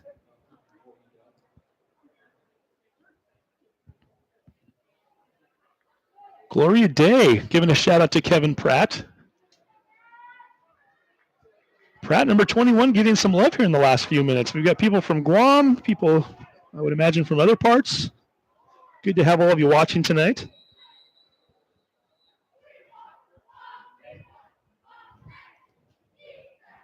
Got another one saying 25 is a beast. Not sure if that's for Trevor Wall or for Wisenberg. We're going to get a penalty called against Edmonds-Woodway.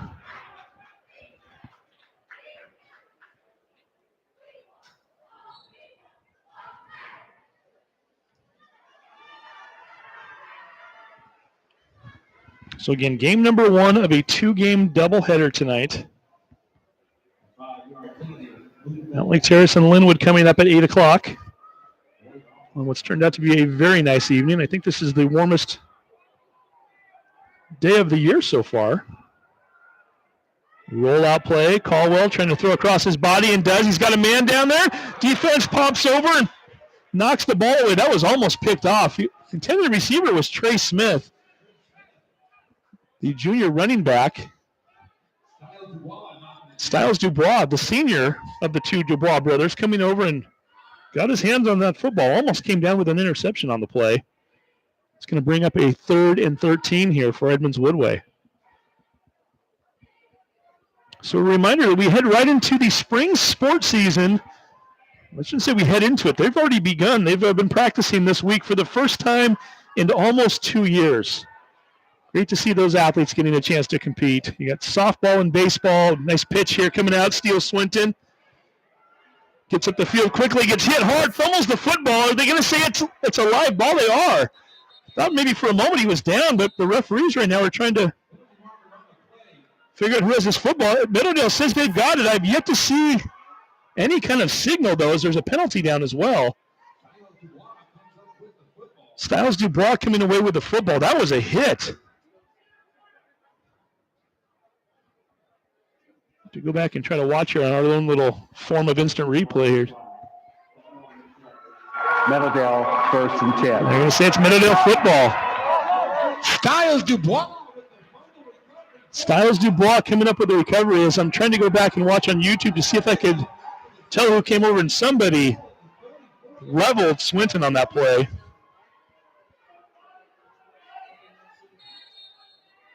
And you know what? That was, I want to make sure we get this right here. That's Chauncey Gant, I believe.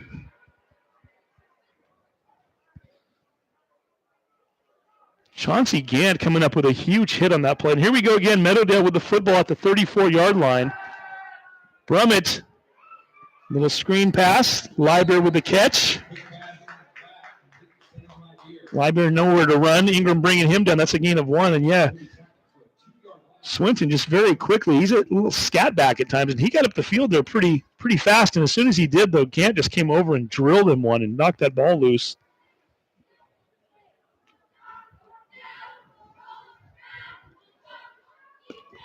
Win or lose, the 6'2", 260-pound senior, he's going to have a night to remember here at some point. He's caused a fumble now. He's got an interception already as a defensive tackle. He's been in on numerous plays here on the defensive side of things, and he plays offense too. Brummett rolling out, looking downfield.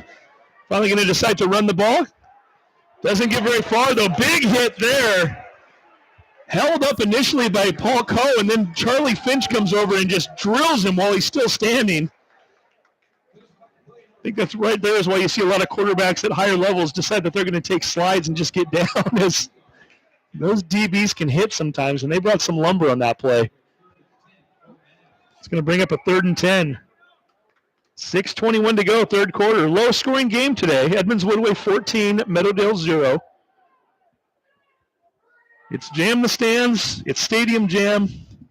It's an Edmonds rivalry. Two teams separated by just a few miles.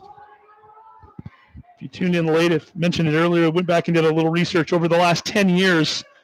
Meadowdale holding a 6-4 advantage. Penalty marker flies as Washington catches the ball out in the flat.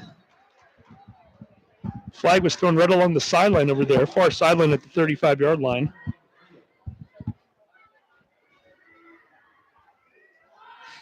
The last 4 years, starting with 2019 and working backwards, Edmonds-Woodway with a victory, Meadowdale with a victory, then Edmonds-Woodway, then Meadowdale. Every other year, however, that streak is in jeopardy right now. Players were not set before the ball was snapped. Penalty declined. 4th down. You hear there, they're going to call Meadowdale for not being in a set formation. That play's going to come back.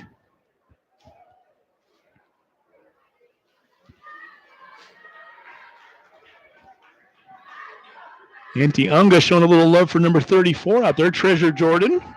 Appreciate you for tuning in. Steel did get cracked. You were absolutely right. Continuing to go through the other comments here. Appreciate you all for tuning in tonight and checking out what's turning out to be a hard-fought football game here. Two teams that do not want to end their seasons on a loss this year. Okay, here we go. 4th and 7 coming up here. Meadowdale going for it. Kind of in that no man's land territory. You're too close to punt, too far out to kick a field goal. They need 2 touchdowns anyway. Brummett eludes one tackler, still has the football. Jake Ingram brings him down from behind. Edmonds-Woodway football.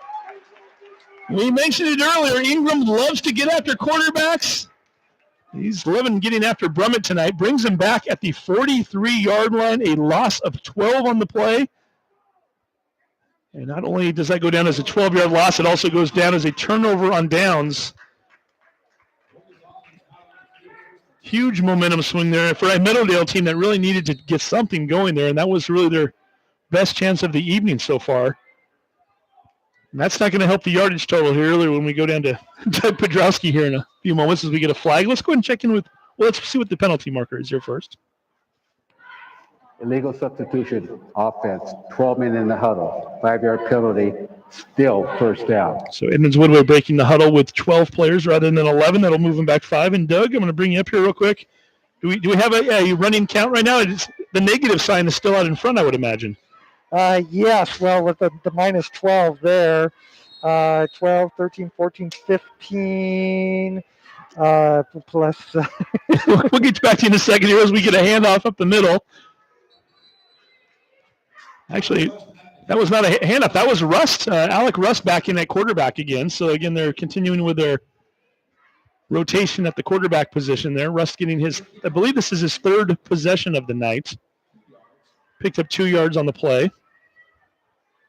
Actually, picked up 3. We'll call it a 2nd and 12 as it was 1st and 15 before that. Okay, Doug, we're going to bring you back up here. What do we got, negative 15-ish? I got negative 6. They actually gained a little yardage on their previous possession. So they were in the positive before that last play. Positive. It was just a few yards. Here we go again. Swinton with another carry. This time he cuts it back towards the middle. Gets hit hard from behind again. This time though holds onto the football. A gain of 5 that brings up a 3rd and 7.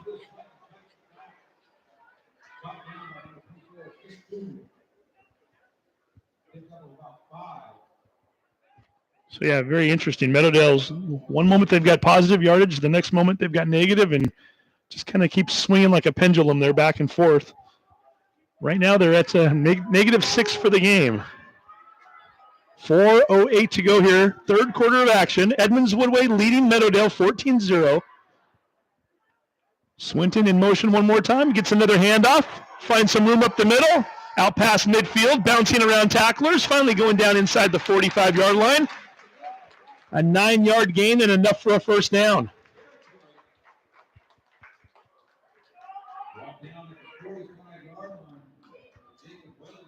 I mentioned it earlier, had almost 1,000 yards rushing last year as a junior.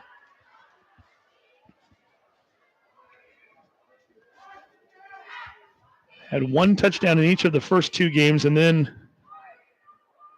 exploded over the last 2 weeks. A 5-touchdown game 2 weeks ago.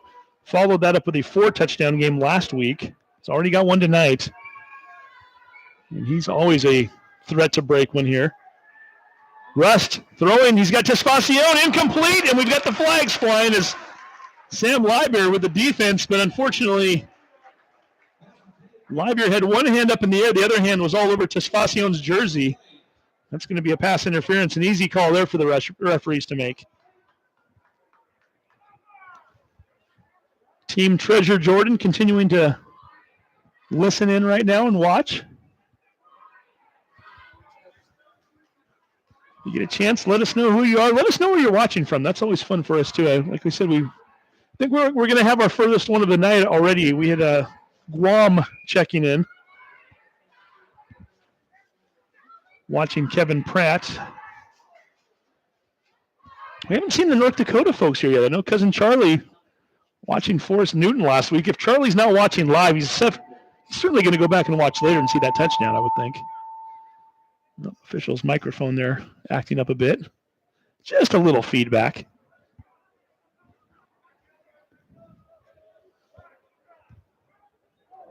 Pass interference call against the defense. That'll be a 15-yard penalty.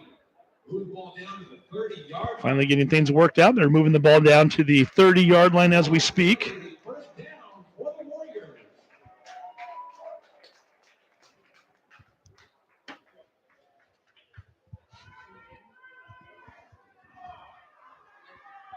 The Warriors knocking on the door one more time. Mentioned coming into this game, they've outscored their opponents here at Edmonds Stadium this year, 147-7. Russ with a keeper up the middle. It looked like he might have gotten caught by the turf monster there, and he might have even had more room to run there as he goes down at the 21-yard line, just short of the first down. Give him 9 on the play. As we're trying to do math in my head here, which is always a tricky thing to do while broadcasting, but it looks like, if we've got this right, and I think I do, Edmonds-Woodway at Edmonds Stadium this year in 4 games, including tonight, outscoring their opponents 161-7. The 7 points they gave up to Linwood last week, the only points anybody has put on the board against them here is Rust looking to run one more time. First down and more. Right around the 15-yard line, a gain of 6 on the play. Russ with the keeper. He's down to the 15-yard line. Penalty flag out for the play. Another penalty flag coming at the end of the play. We got somebody watching from Texas tonight, apparently.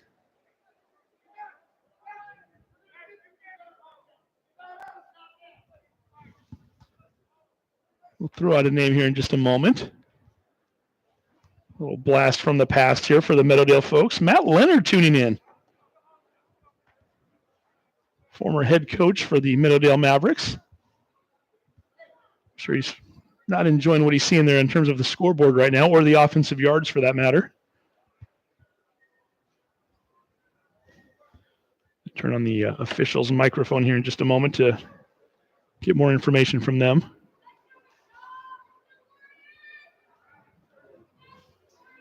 Like I said, a quick game tonight. These guys are moving right along. At the rate we're going here, I think these Edmonds-Woodway and Meadowdale folks are going to be home for the first pitch of the Mariners season opener here tonight. Taking on the Giants in about 30 minutes. Should be a great night over there at T-Mobile Park.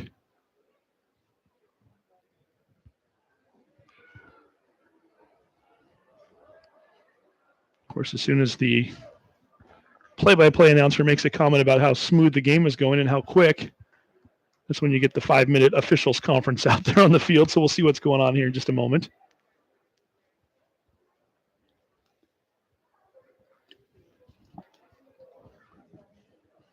Ladies and gentlemen, as they're sorting things out down on the field, we just want to throw this reminder out to please exit immediately following the end of the game through the north gates.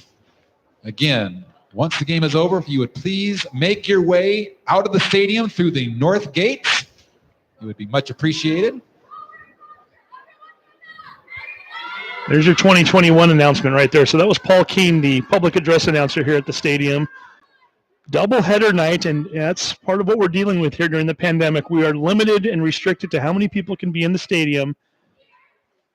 Your name needs to be on a list to be at the game. So, of course, with one game ending and another game getting ready to start, the fans that are here tonight, and I'll finish this thought in just a moment as the officials are now ready. There are 2 fouls. Personal foul, defense, half the distance.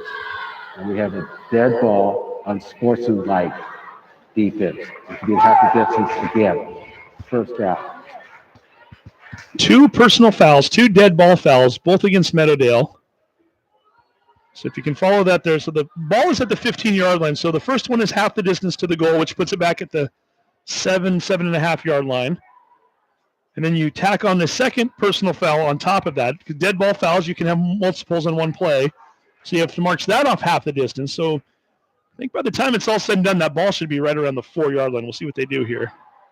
Meadowdale total yards by half, as I was just given this stat.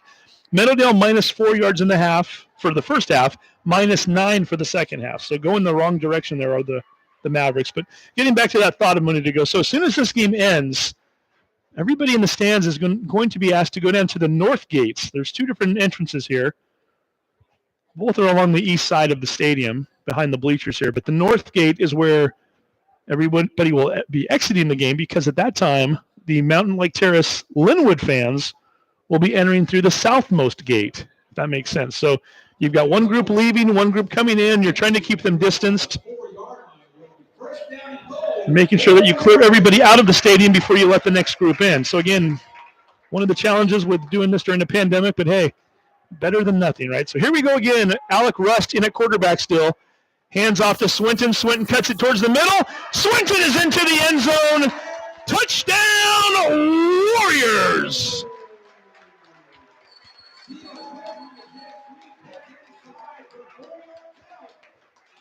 "13 touchdowns for Steele Swinton this year, 11 of which have come in the last 3 games, including tonight. 3rd consecutive game that he has a multiple touchdown performance. And that gives Edmonds-Woodway the 20-0 lead with 2:28 to go. And as I mentioned earlier, I've got stats here in terms of final scores going back to the last 10 years of this matchup. We haven't had a shutout during those 10 years. The kick is up. And the kick is no good. The snap, I couldn't tell if that was the snap or the hold, but it was definitely off from the get-go. And ball goes to the left there. But nonetheless, Edmonds-Woodway up 20-0. And just kind of keeping with that thought here for a moment. Going back through the years here, going backwards from 2019. So Edmonds-Woodway back in October of 2017 defeated Meadowdale 21-6. And then back in 2011 and 2010, each team with a victory during that time in which they held their opponents to 7 points. So Meadowdale with a win in September of 2011. That was a 27-7 victory. And the year before that, in 2010, Edmonds-Woodway with a 10-7 victory. Defensive game there nonetheless. So again, yeah, just getting back to what I said earlier for those who are listening, between 2012 and 2014, 3 consecutive years in which this game was decided by 6 points or 7 points or less, rather. So 1 possession games. The last 4 games, however, have been decided by 14 points or more. So it hasn't been as close the last few years.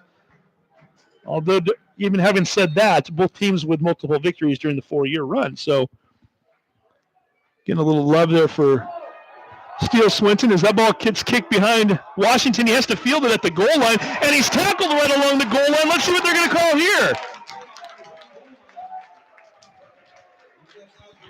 And the rule in the high school states that if that ball crosses the goal line at any time, it is a dead ball and a touchback. I think he was hoping that ball was going to trickle all the way into the end zone. It did not. It stopped in just the perfect spot. And Meadowdale already down by 20, already struggling on offense, already with negative yards of offense tonight. They're going to start on their own goal line right here. This could be interesting. Jennifer Smith chiming in here saying that they love their son Trey. Trey getting a little shout out from mom and dad. Number 6, the junior, having a nice season for the Warriors. We've had a chance to watch him play in numerous games this year. And with a lot of those seniors graduating, he's only going to get better and better, and expect to see big things from him in the future. Got some folks watching from Silverdale, watching for Simon Nielsen. Thank you for tuning in tonight. Here we go, Edmonds-Woodway. They've got Meadowdale pinned back on the goal line. Brummett just lunging forward, just trying to give his team a little space to work with, and he might have picked up a half a yard on the play. Call that a no gain, so Meadowdale once again trying to avoid the safety if they can.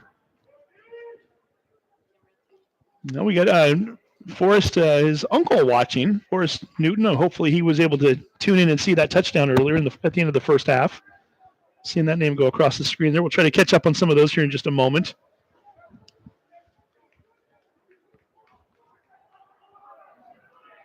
Treasure's Uncle Boba saying hello, watching the game tonight. Watching down from Auburn. Appreciate you for tuning in. And we're going to get yet another penalty marker flying through the air. If it's on Meadowdale, it can't go back much further. And they're going to call it delay of game. So half the distance to the goal from what's already about 9 or 10 inches outside of the goal. The official is just going to kind of nudge the football a little bit and call it good.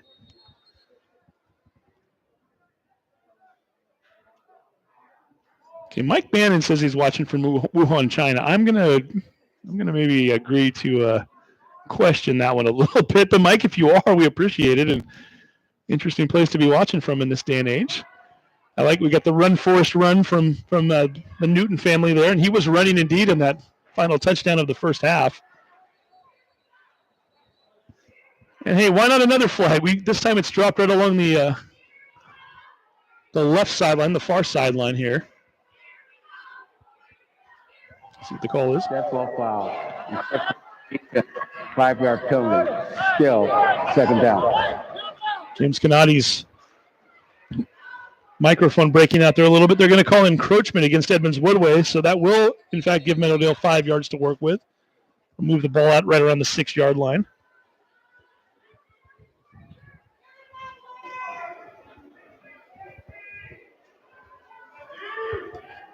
If you've tuned in late, Edmonds-Woodway's defense is the story tonight. Meadowdale so far, negative 13 yards of offense.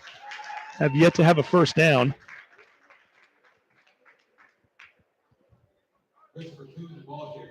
Chris Kuhn getting the carry. Might have picked up about a half yard on the play. And that might even be generous there. So that's going to be 3rd and 5 coming up at the 6. Started to mention it earlier. Spring sports about ready to get underway. They've started practicing this week. Boys and girls track and field. Boys and girls golf. Girls tennis. Boys soccer. Girls softball. Boys baseball. Ball's thrown out into the flat. Lieber looking to cut the corner there and can't do it. Pushed out of bounds.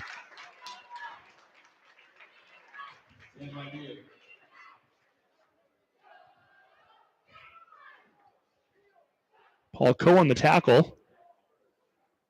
That's going to bring up a 4th down situation here. Looks like they gave him a yard on the play, so we'll call it a 4th and 4. Game clock down to 12 seconds. So really, Meadowdale does not have to run another play here. They can just start to walk down to the other end of the field, and that's exactly what they're going to do. They head towards the sidelines. Edmonds-Woodway continuing to dominate. We're through 3 quarters of play. And here comes that swarming defense over to the sideline right now. A well-deserved break for them. The Warriors 20, the Mavericks 0. You're watching Hawk TV, HBN.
And welcome back once again as we get ready for the fourth quarter of play. Edmonds-Woodway 20, Meadowdale 0. And lo and behold, here we go. Meadowdale keeping the offense on the field, down by 20 at their own 7-yard line. I guess they feel they've got nothing to lose here. Let's see what can happen here. Is Brummett under center looking to draw the defense off. Going with a hard count. Nobody falling for it, though. Finally takes the snap, rolls out, throws it into the flat. The ball is batted down, incomplete. Edmonds-Woodway football. Paul Coe, we called his name a moment ago on a big tackle there on fourth down, or on third down rather. This time on fourth down, he knocks the ball away. Edmonds-Woodway taking over at their own, or at the Meadowdale 7-yard line. Edmonds-Woodway in business here, looking to really put this game away right now. And we're going to continue with the rotation at quarterback as Alec Rust coming back out onto the field one more time.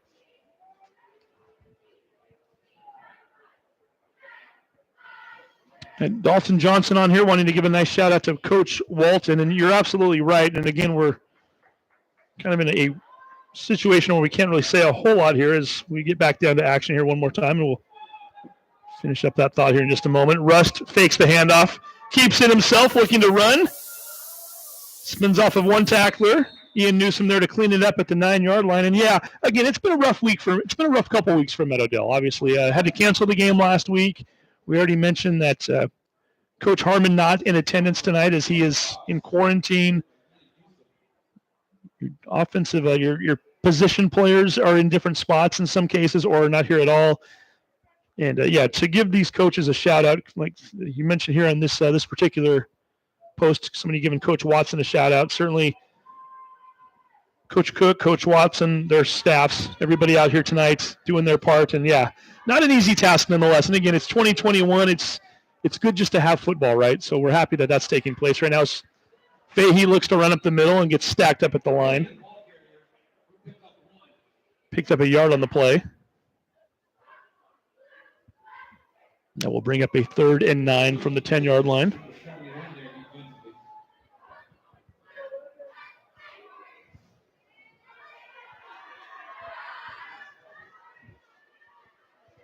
Let's get another update. Union now up on Marysville Pilchuck, 32-15. Edmonds-Woodway already with 3 touchdowns tonight, looking for number 4. Rust shotgun formation. Looking down the field. Rolls out to his left. Throws it towards the end zone. Incomplete. Great attempt there. Nice throw and nice attempt at the catch there. Dylan Rundorf right along that left sideline. Extending the arms, extending the feet. Just couldn't quite come up with it. And that's going to bring up a 4th down. And it looks as though we're going to get a field goal attempt here right now. And we've seen plenty of Jacob Sanchez Arias' foot this year on extra point attempts. He did have a field goal over at Shoreline Stadium when they played Shorecrest back in week 2. I do not believe we've seen a field goal from him here at Edmonds Stadium this year. So here we go right now. Kicked 8 extra points last week, converted all 8 of them. With 6 extra points against Mount Lake Terrace back in week 1. Right hash, the ball is up. The kick is, hard to tell from here, no good. Just sailed it a little bit to the left. Tough angle. He had enough in the distance. Just couldn't quite get the ball to go to the right a little further. So Meadowdale, who went for it on 4th and 4 from their own 7, well, they come away unharmed here. They're going to get the ball right back with 10:17 to go. We'll take another quick break here for a moment. You're watching Hawk TV HBN.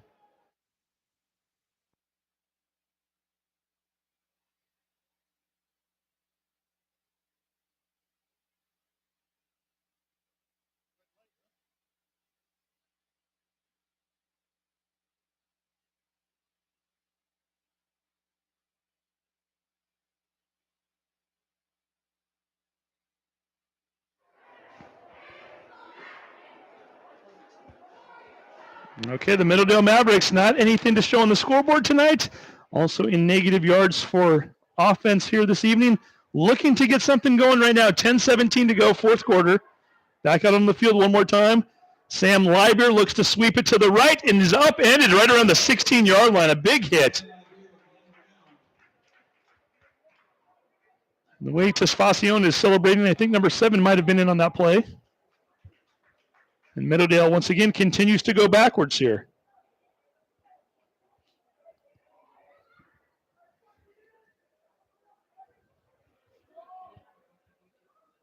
Ian Bakia, the senior linebacker, crossing in onto the field right now as he takes the place of John Morales. Good to see another senior getting some action there on the final game of their careers.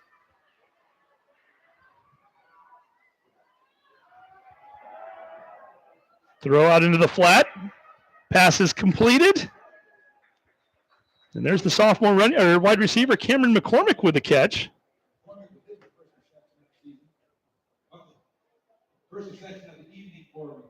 First catch of the night for McCormick. He's going to get the ball out to the 28-yard line. Brings up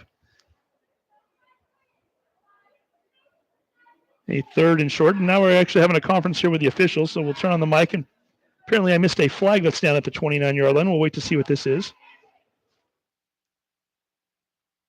Penalty marker down at the 29-yard line.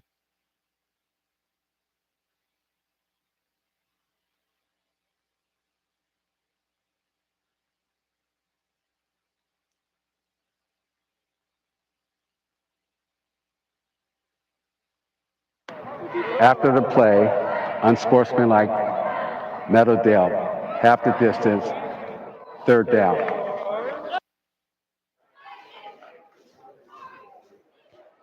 So you have your most positive offensive play of the night. You get right up around the 1st down marker, and you get called for a unsportsmanlike at the end of the play, which moves you back 15 yards. So, yeah, tough to feel bad for Meadowdale on a play like that when you finally put yourself in a position to get some form of momentum going, and then you push yourself back 15 yards by doing something after a play. So we're going to bring up a 3rd and 16 now from the 14-yard line.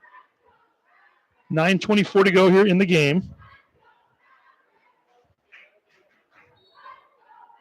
A game that has been dominated by the Edmonds-Woodway defense thus far.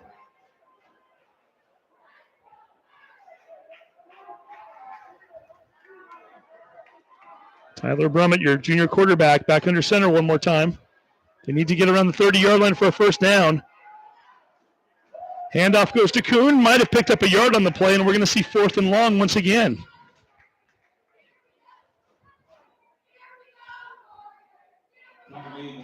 You hear the cheerleaders getting into it a little bit more, chanting, "Here we go, Warriors, here we go."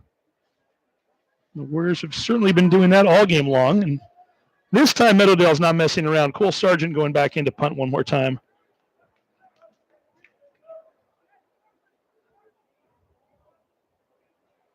Cole Sargent in punt for the Mavericks.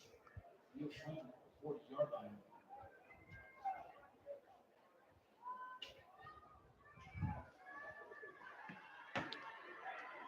Good kick there off the foot of Sargent. Takes a nice bounce past midfield and finally goes out of bounds. Let's see where they spotted here. They spotted at the 30 or 43-yard line. That is a 41-yard kick. We're going to take another quick break. You're watching Hawk TV HBN.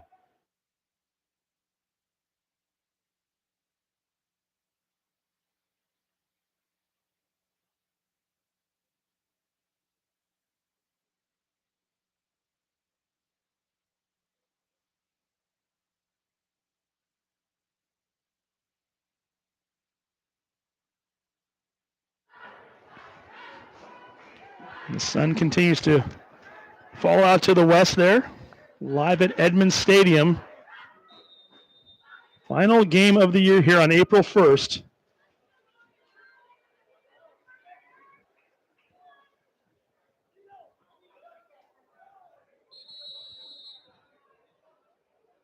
It looks as though Edmonds-Woodway is going to burn a timeout. As couldn't see what was happening there. Trey Smith was in to play running back, and I don't know if he's having a equipment issue or what, or something was going on there with his jersey, or they're looking at something there, and he had to run off the field at the last second. And I heard John Gradwell, the head coach, turn back to his coaches and the rest of his team and said, "I need a running back." So I'm not sure what exactly Trey is dealing with there. If it's, like I said, if it's an equipment thing or what it is, but nonetheless, it forces Edmonds-Woodway to burn a timeout.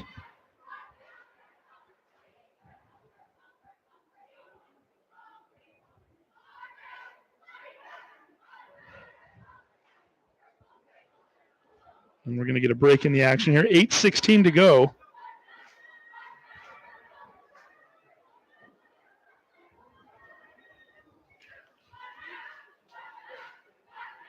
And Coach Gradwell continues to huddle with his offense. Another reminder, when we sign off after this game, we will be signing back on again at 8 p.m. or maybe even just a few minutes before 8 p.m. The second game of the doubleheader, the final football game. I keep wanting to say of 2021, but we've got two 2021s this year. We hope. We certainly are keeping our fingers crossed that we're back to normal here in the fall. But the last game of this 2021 season, game between Linwood and Mount Lake Terrace, coming up later on this evening. Swinton in motion one more time, fakes the handoff. Keeping himself is Caldwell back into the game, and he gets up around the 49-yard line. The senior lunging for a gain of 6, or maybe they'll call it a gain of 5 as they look to spot the ball back closer to the 48.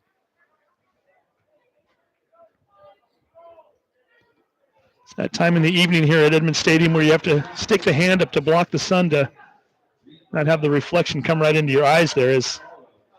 Certainly makes for a pretty sight, but not easy to see when you're looking over there and that sun is just beaming right in on your face here. So looking forward to it going down beyond the trees there in just a few more moments. But for the time being, we're dealing with that a little here as Swinton looks to sweep to the left and cuts it up towards the middle, trying to find some space there. Found a little bit of a gap and got past the first down marker and then some. Going to give him a gain of 7 on the play. Gets all the way to the 44-yard line.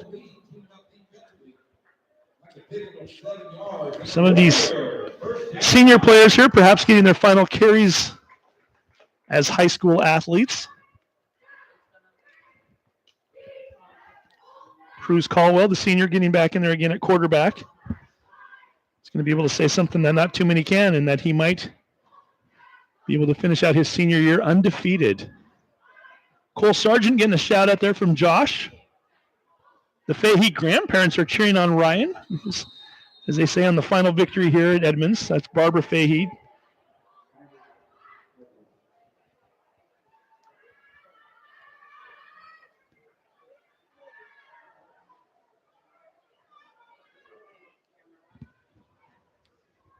And we're going to get yet another timeout here with 6:57 to go. Again, I want to thank our crew for everything that they're doing behind the scenes here.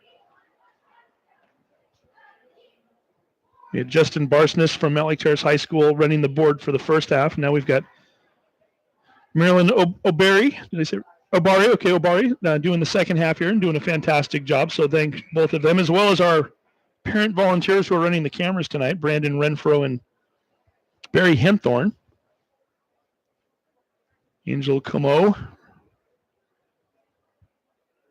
doing all the setup work and getting things ready to go and getting us on the air earlier this evening.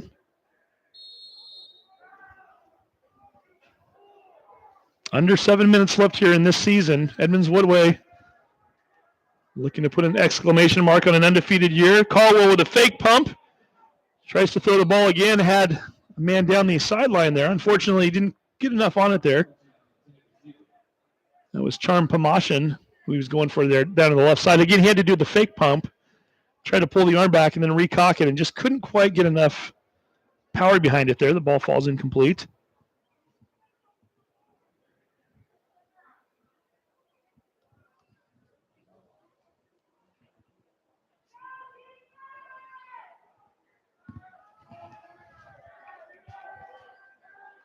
And we're looking at a 2nd and 10 with 6:52 to go.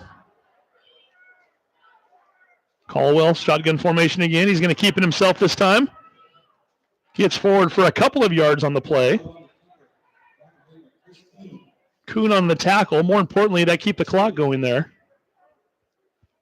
And you never want to assume you're in a position where you can think that you've got a win in the bag, but nonetheless, certainly in a position right now to do so.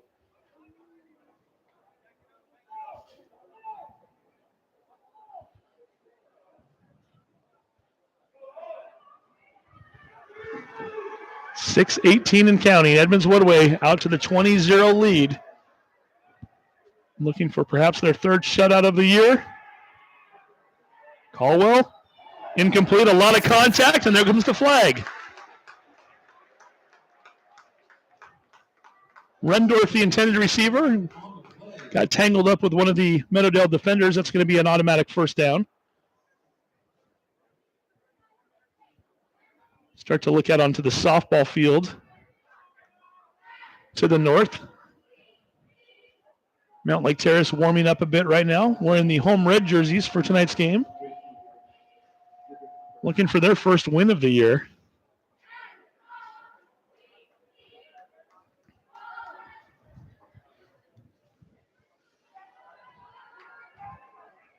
More pandemic challenges there. You can see the football team's warming up. You see the cheer squad for Mountain Lake Terrace starting to arrive. And again, being that we're restricting people in terms of how much space they can be around one another, how many people can be inside the building, locker rooms off limits. Just a very different world we're living in right now. But nonetheless, if this is what it takes to get where we are, we will gladly accept it, right? Caldwell dropping back to pass. Screenplay coming up. Ball's completed. There's Newton. Run, Forrest, run. Here we go. Into the middle of the field, down at the 15-yard line. The senior catching a screen pass, gaining 12 yards on the play. Kind of see that one developing from up here. As soon as Caldwell dropped back and 3 defenders came right through, you had a feeling that something was going on there with a screen setup, and sure enough, there it is.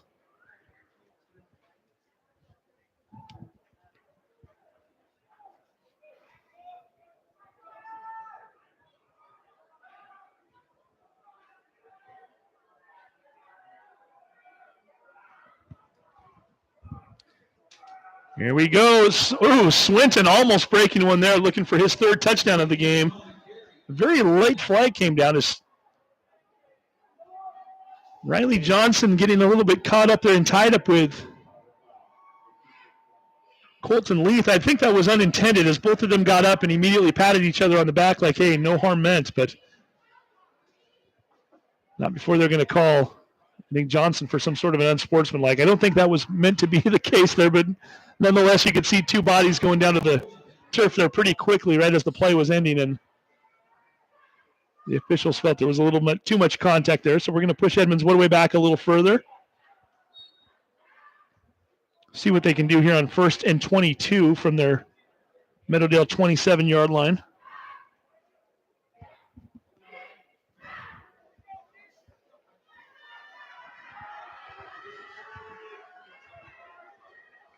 Caldwell, shotgun formation. Jake Ingram right behind him. Hands off to Ingram. Ingram off the left side. Spins off of one tackler, falls around the 20-yard line, backwards for a gain of 7. Chris Kuhn making the tackle. It's going to bring up a 2nd and 15.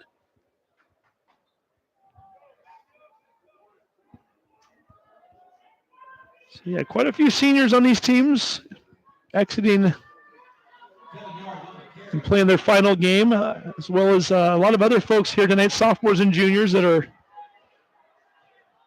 going to have to get ready for a shortened off season this year. Again, hard to believe we're already in April. Spring football as a ball is caught. Swinton right around the 6-yard line.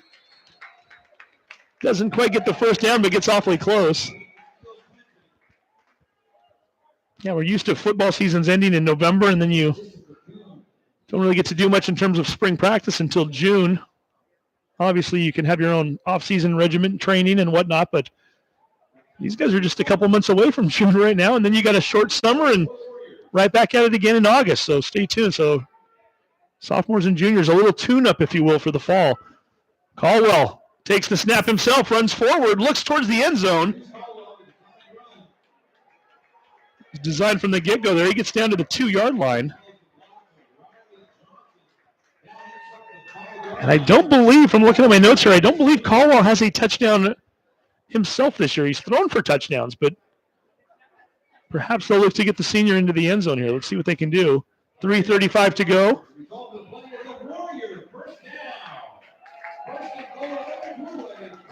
Ingram in the backfield with him. 1st and goal from the 3. Ball is snapped high. Steele Swinton taken down in the backfield. Nice job by Wesenberg to get in there on the tackle. And they call that a loss of 2 on the play.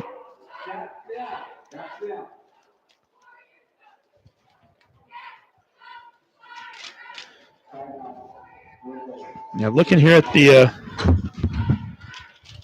the score sheet that we put up earlier. Let's see, 1, 2, 3, 4, 5, 6, 7, 8 different Edmonds-Woodway Warriors finding the end zone this year through 5 games, which is quite an accomplishment in itself when you think that one player has 13 touchdowns. But 8 different players scoring touchdowns. However, Caldwell not one of them. Neither does Ingram, for that matter, and he's been getting some good PT this year. So either one of those two guys to get a touchdown to end off the season would be a big deal for them, I'm sure.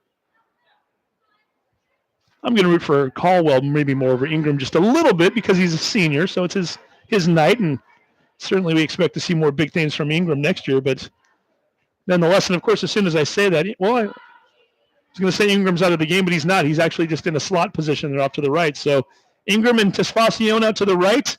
You've got Rundorf and Newton out to the left. And I should say 9 players have scored touchdowns now because I didn't have Newton on my original list, and he got one in the second quarter. So let's see what happens here right now. Let's see if Edmonds-Woodway can punctuate this thing and get one more touchdown here to end the night with 3:17 showing on the clock. 2nd and goal from the 5-yard line.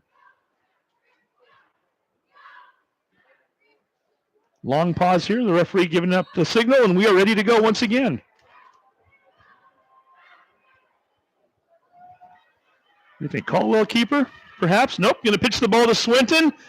Student body right. Swinton cuts it back towards the end zone. Lunges forward. Touchdown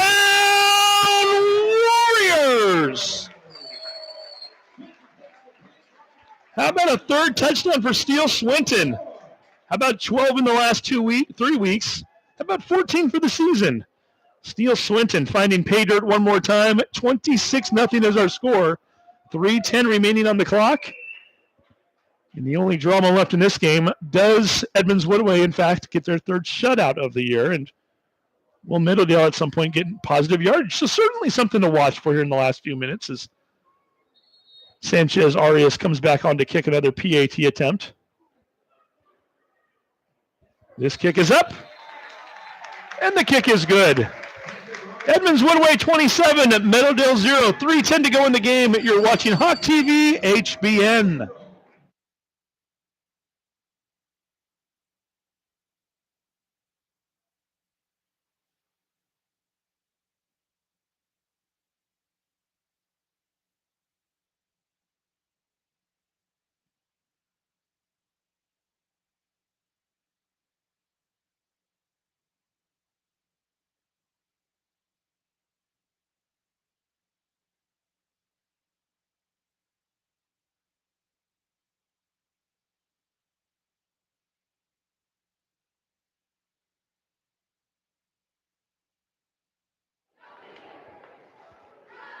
That last drive, a 12-play, 57-yard drive, taking up 5 minutes and 6 seconds, and Edmonds-Woodway to a 27-0 lead as we play out the final 3 minutes of the game and the final 3 minutes of the season. Chris Kuhn with the return on the kick. And you can even hear the fans down below, one of the parents just yelling, time to finish it.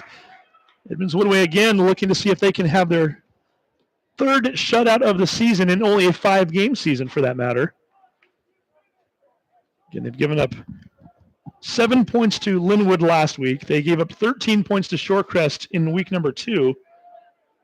And other than that, they've got 2 shutouts so far.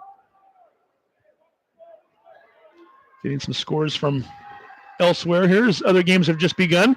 Pass out to McCormick along the sideline. Might have gotten forward for 1 yard. The big game of the night in Wesco is, for Wesco 4A for that matter, but just in general, 2 of the top teams in the state, Lake Stevens and Glacier Peak, doing battle over at Snohomish Veterans Memorial Stadium. Looks like we're not even 4 minutes into that game. Both teams have put up a touchdown already. Sophomore Jaden Lamar, one of the higher recruited class of 23 players in the state, opened up the game with a 98-yard kickoff return apparently. So good one going on over there, and good one going on here if you're an Edmonds-Woodway fan. They look to complete the shutout. Brummett getting pressured right back up around the line of scrimmage. Nice job by Brummett to spin off of a couple of players. A lot of pressure there coming from the backside too as Abdul-Qadir was set on tracking him down. He was playing it like he was a heat-seeking missile there. Couldn't quite get him. A little bit of extracurricular here as a few of the Meadowdale players wisely stepping up and pushing one of their teammates back. And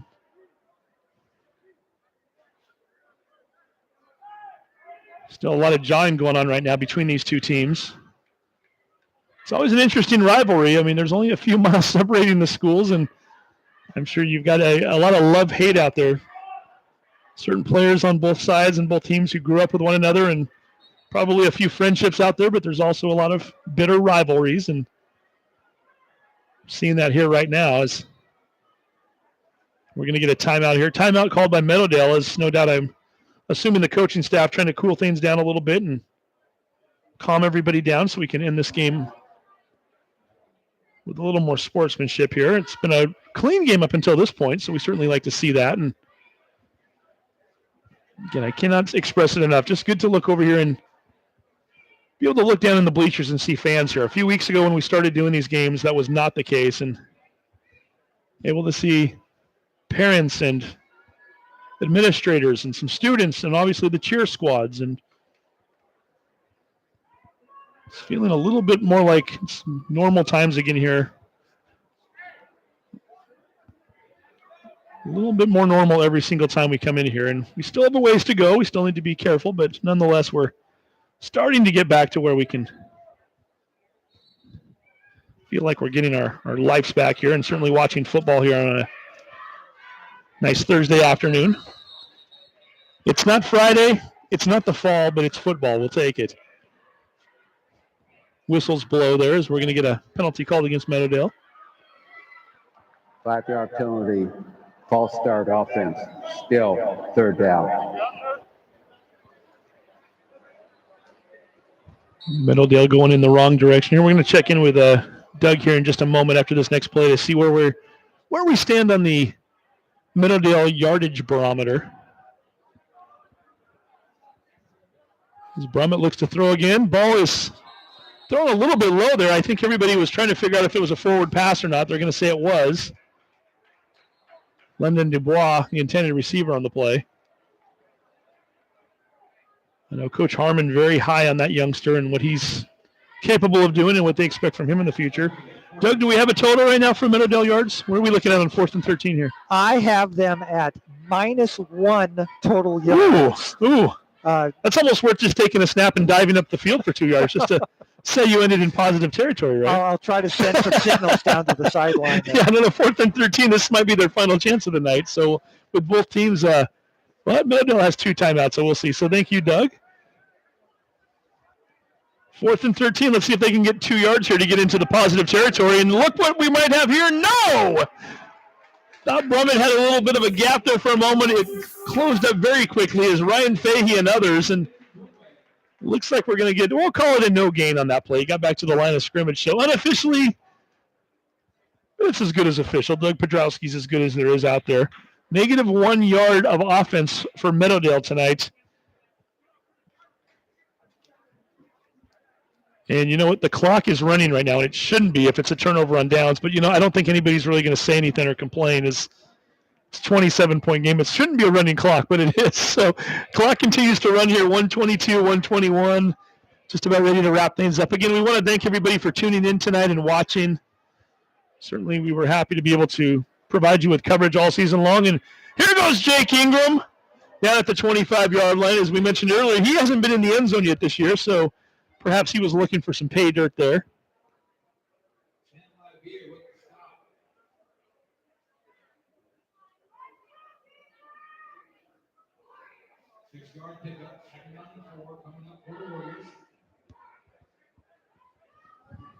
And the clock continues to run. We're now down to 45 seconds. Congratulate both of these teams. Edmonds-Woodway 5-0 on the year. Meadowdale finishing the season out at 2-2. Overcoming some adversity there. Ingram, first down and then some. Ahead to the 15-yard line, a gain of 10 on the play. Clock is now stopped with 31. So again, and don't want to be critical of John Gradwell here at all. I don't think this is a running the scoreboard up moment here at all. I think you're just trying to let some of your seniors have some extra carries and Having said that, he's not going to look to get into the end zone here. We've seen the final snap as the play clock has more time left on it than the game clock. So Edmonds-Woodway runs over to the sideline. The clock continues to run. 4, 3, 2, 1. There's your ball game. There's your undefeated season for the Edmonds-Woodway Warriors. They finish off the year with 5 wins and 0 losses after a 27-0 victory over Meadowdale tonight.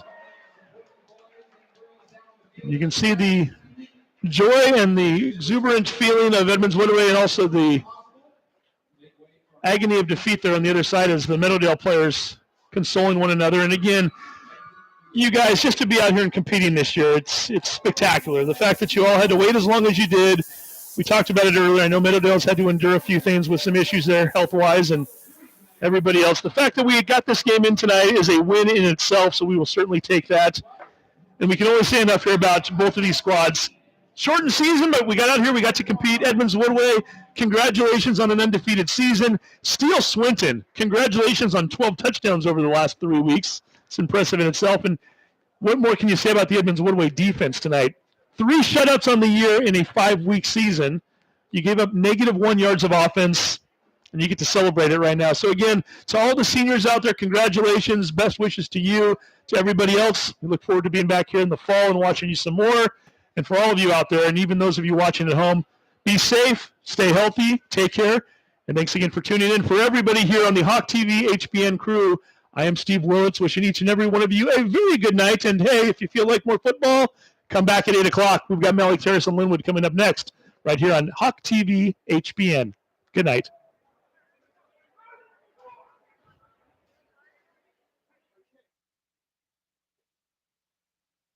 I guess I should have done stats, but I didn't think about it, so